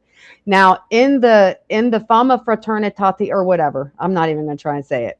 He goes to the Middle East, and he goes there and he learns an ancient mysticism taught in the Middle East, and then he brings that information back to Germany, where it becomes Rosicrucian.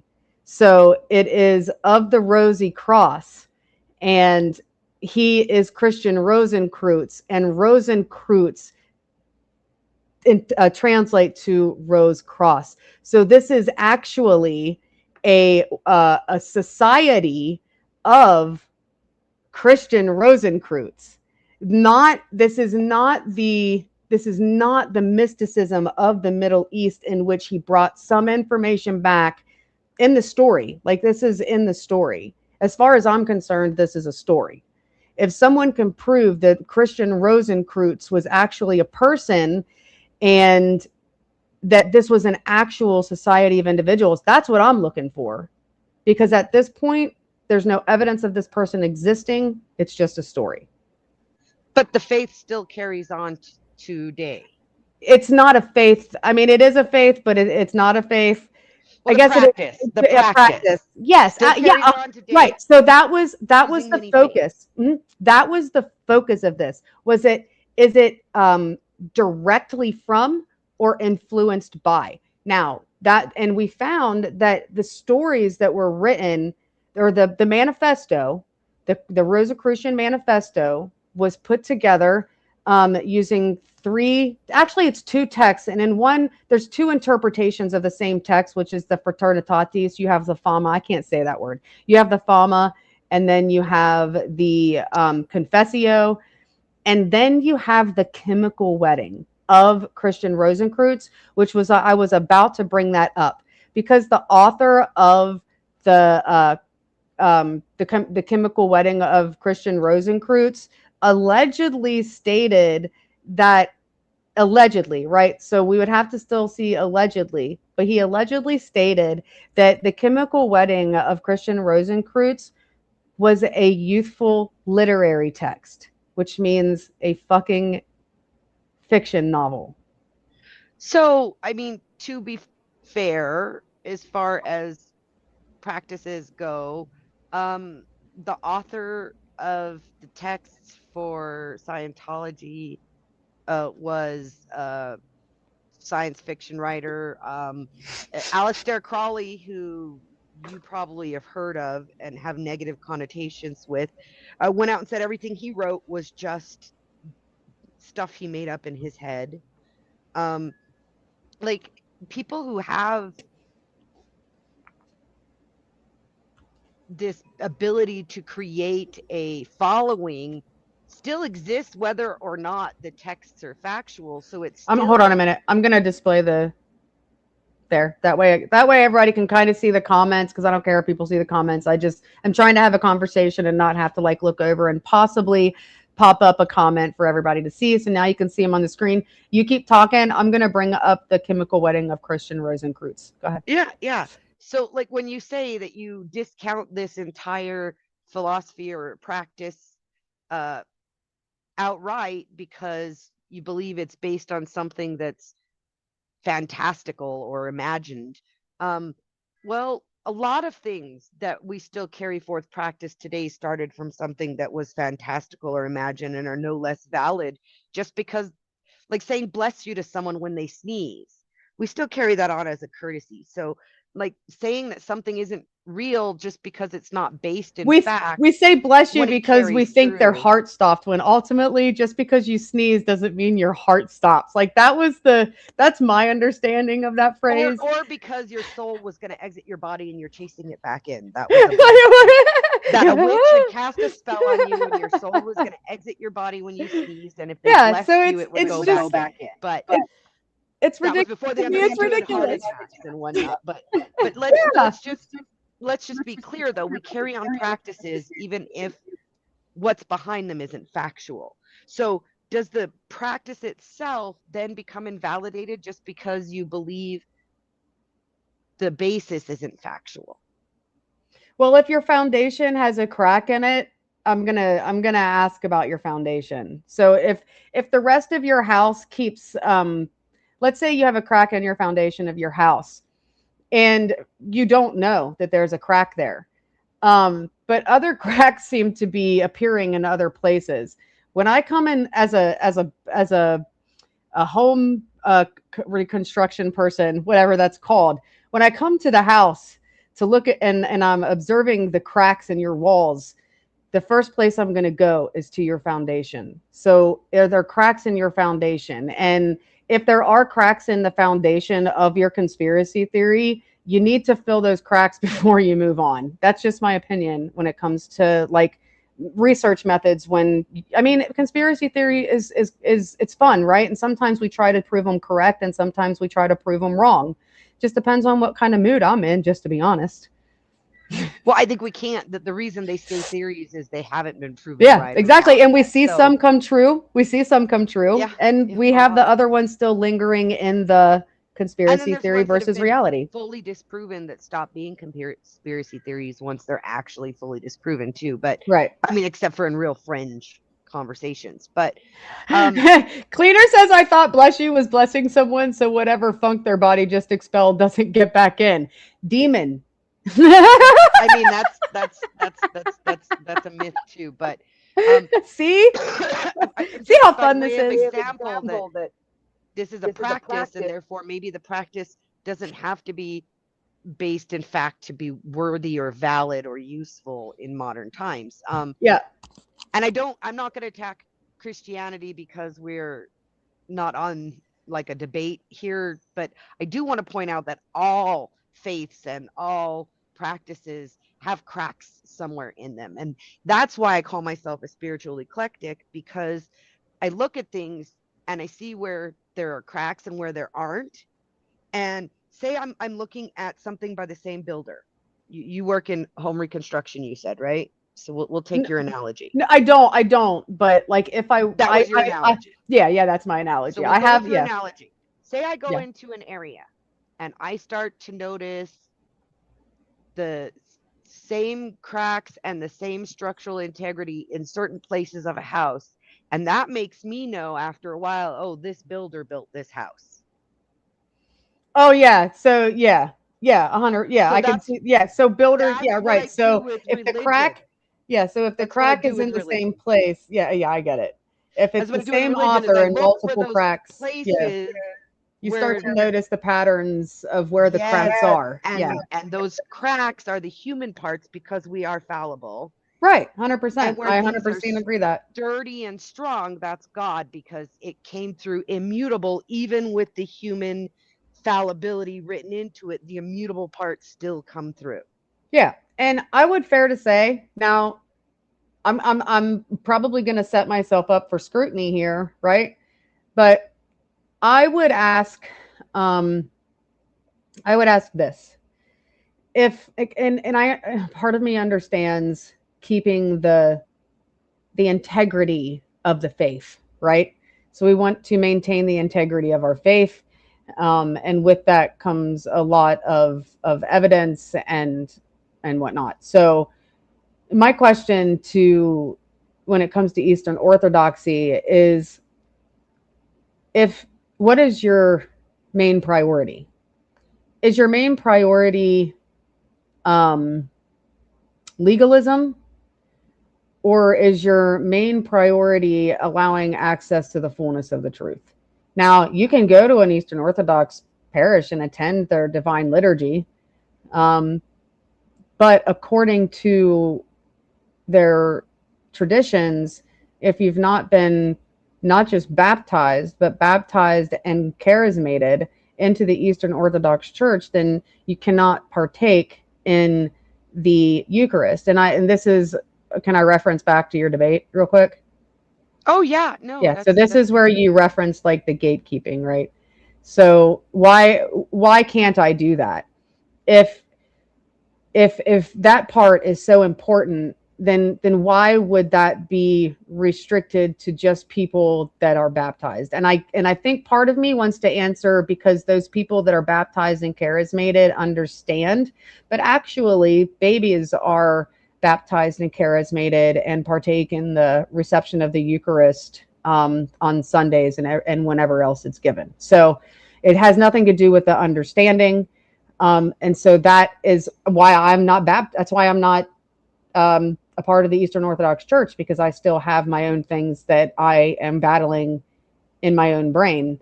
Well, so yeah. I think my issue with the Eastern Orthodox in particular is the gatekeeping. Like you said, it's the idea that they get to own God and access to him only Access through to God, their yeah. church. Yeah. Well, that puts them kind of in the position of leasing out God, and I don't And like I could that. see how you could phrase. I see how you phrase it like that, because it does. It seems like if their ultimate priority, if the Eastern Orthodox Church's ultimate priority is the salvation of the human soul, then why, just because they're not baptized and charismated, why keep them from participating at least in the tradition? I don't know. This is Well, yeah, and one of the things that's really interesting, and 'cause we were talking prayer about, bugs me. The prayer thing bugs me. Like I have to ask for permission to pray with my family at dinner that are not Eastern Orthodox. I have to ask for a dispensation. Like I don't think I should have to ask for permission. You have to ask I permission do. to I pray don't. with Yeah, them. I do not think that I should have to ask for permission to pray with my family that says grace like a Southern Baptist. I don't think that should be a thing.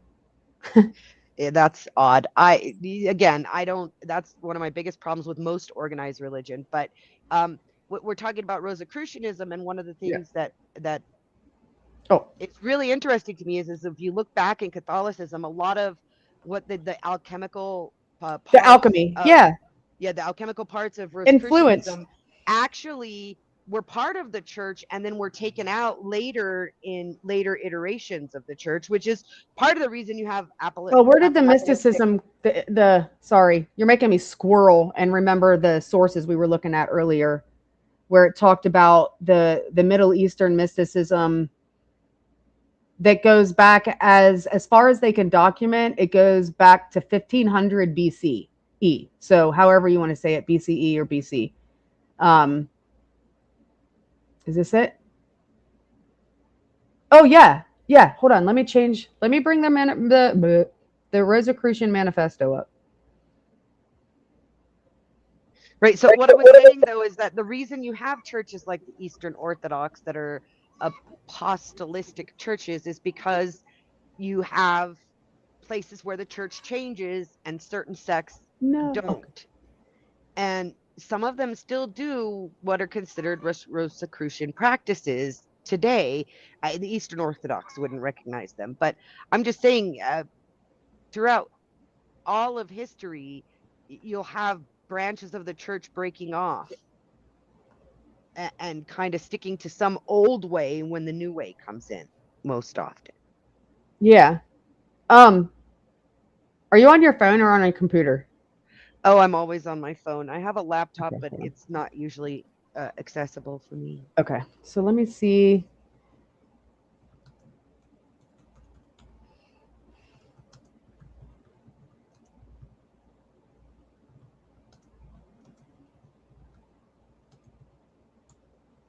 I am going to look into something that you said.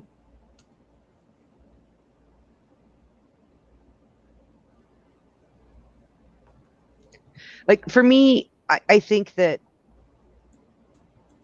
I try to look at everything through a lens of what about this makes sense,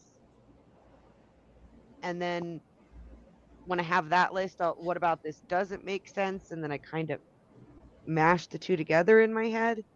Okay. Hold on. A Venn diagram, So it says that the churches that do show some show minimal, but some others show no demonstrable Rosicrucian influence. So you're right. The Roman Catholic Church. Hold on. I mean, These it's a churches have chicken and official egg. doctrines that developed independently of Rosicrucian thought. Minimal, but it says minimal, so I guess I would have to click in. It's a chicken and egg question when you talk religions, because everybody is always like, oh well, goes back to this date and this goes back to this date. But if you Yeah. actually look at it all and you go back Anglican. far enough that we can now in human history, you can see that from the very beginning there was the idea of a greater power. There was the idea that giving reverence matters and that working together matters. And that passes through all of them, right? So I guess they kind of all look like each other, even if they don't mean to. Right. Yeah, because some I would say that some paths, whatever you want to call them, faith, philosophies, whatever, some of them do use the same symbolism. And sometimes it can get difficult to trace back to where exactly that symbol came from. I think that some we have been able to identify. I think there's a lot that we are actually misunderstanding, but that's just my opinion. So where the Rosicrucian influence really happens, and I mentioned it earlier, is that a lot of historians that have looked into the historical evidence of Rosicrucian being an actual thing and Christian Rosenkreutz being an actual person, they believe that Johann Valentin Andre either supported or either authored or helped author at least part of the Rosicrucian literature. So Rosicrucia emerged in Lutheran Germany. And that's where the original manifestos came out of, was Lutheran Germany. Right. And there are still some, but it doesn't mean it mean that Lutheran doctrine became Rosicrucian. So there's no direct link. No, but there's some overlap. There are though apostolic style churches that segregated, that carry on much more of the Anglican. They're more intellectual. So that's what it says right underneath that. But to be fair, for someone like me who's a non-Christian, all of that's the same shit to me. The Protestants, the Catholics, the Eastern Orthodox, even the Jews and the Muslims to some degree, because it's all from the same fucking Bible. I mean, pardon my French for right. the young people. That's okay. Some cussers come along. I've cussed a few times up here, I think. I'm not saying it's correct or anybody else should see it that way, but from my point of view, the Southern Baptists, the evangelicals, the Catholics, the Protestants, the Lutherans, the Episcopals, all of y'all are Christians. To you.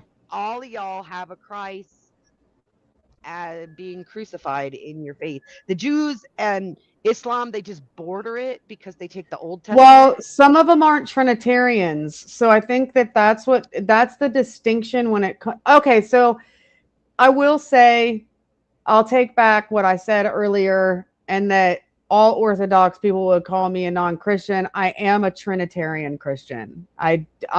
That's how I do believe in the Trinity as it is presented by the Orthodox Church. So that's one way that I lean towards that. But I wasn't taught that by the Eastern Orthodox Church. I was taught that by my non-denominational Protestant pastor.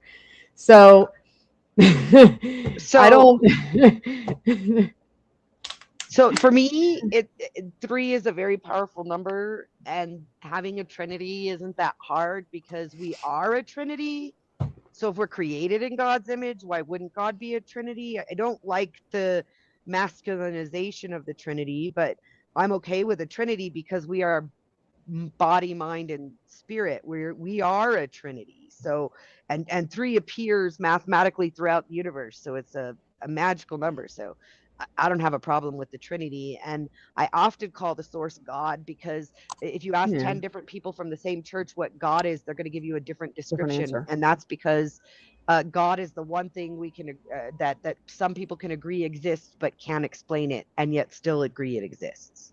Right. So a lot of people believe that one divine power created all of us, and then the argument splits off into how and Right. why. And so I believe in that divine.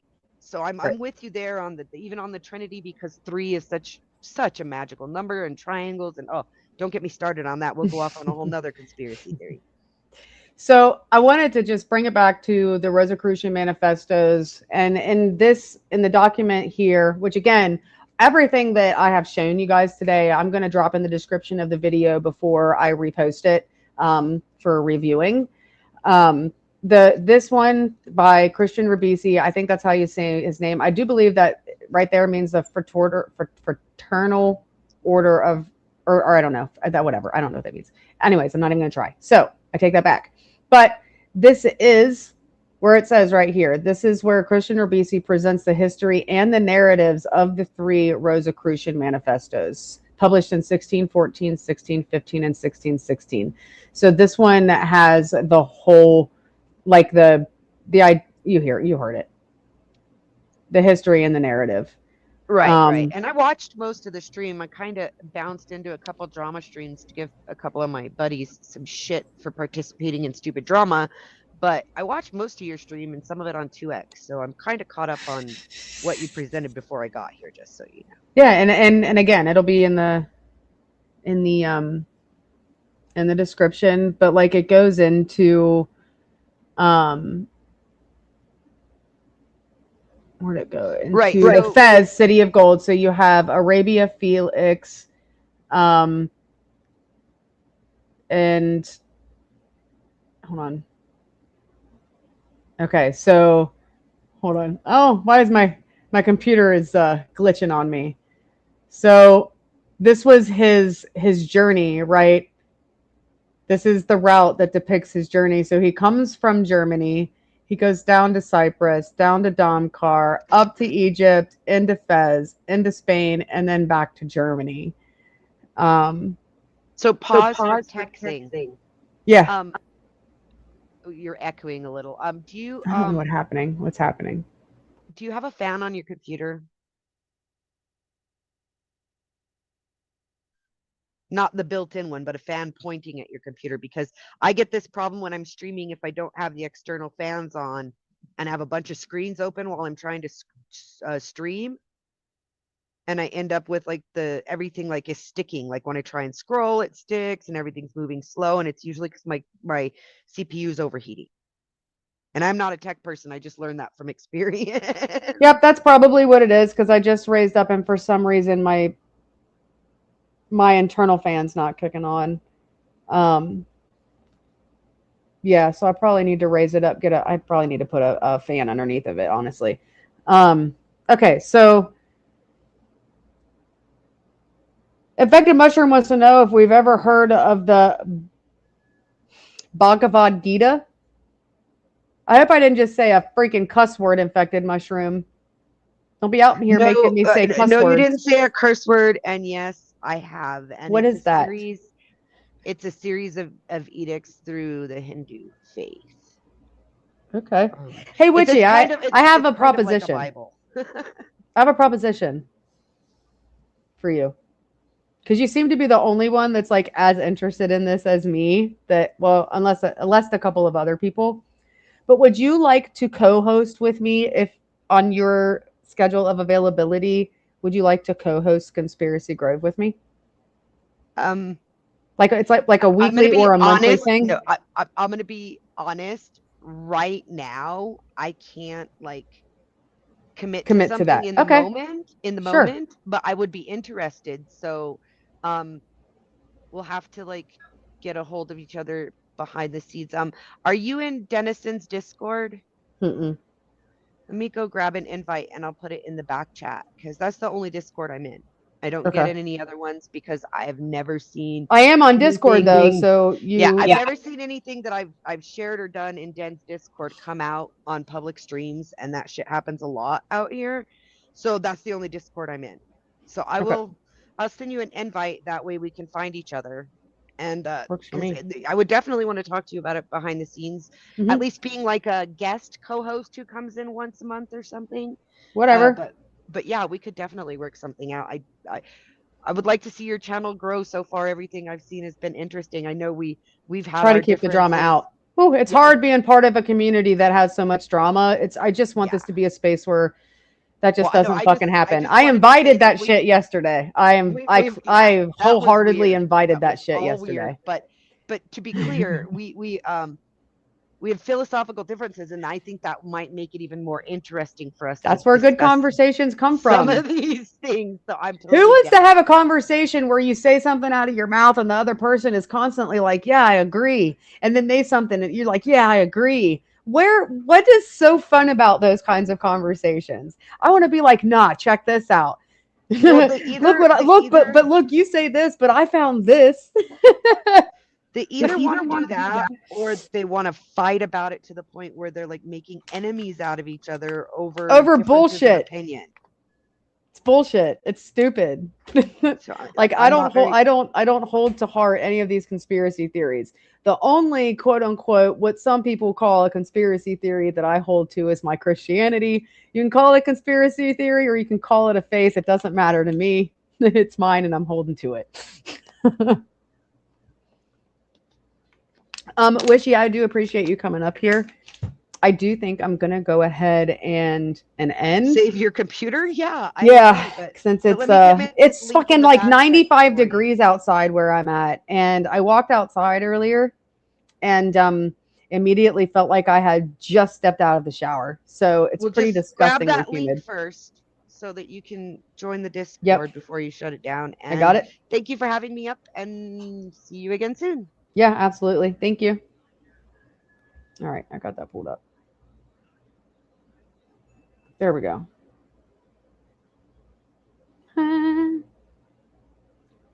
All right. Ladies and gentlemen, conspiracy theorists alike, I am going to go ahead and shut it down at that. It is hot as fuck. It is. And so, like, the humidity not only is outside, but it is inside as well. My refrigerator is feeling it. Everything in there is sweating. I'm not, thank goodness, because I got the air conditioner running. It's keeping the humidity down. Thank goodness you can't see how the humidity actually affects my hair. That's why it's up. So I don't know when the next stream is going to be.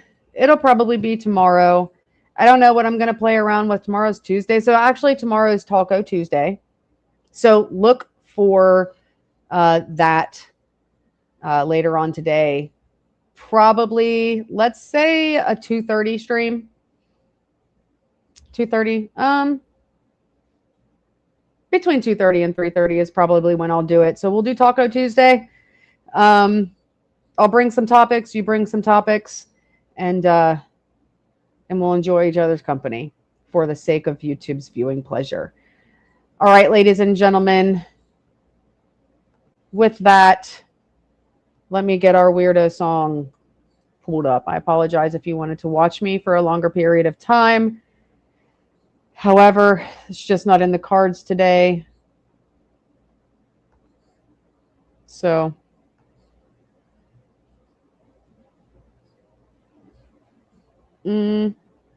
this one?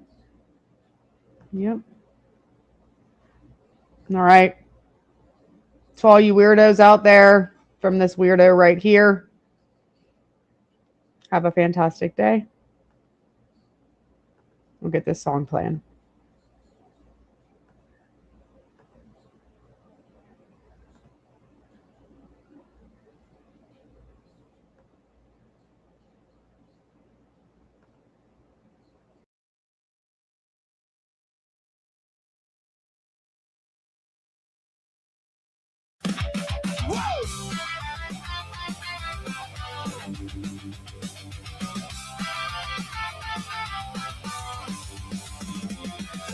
I just want to be normal. Why the fuck can't I be normal? I bet it's boring to be normal. It's better to be fucking weird. Get weird! Get weird!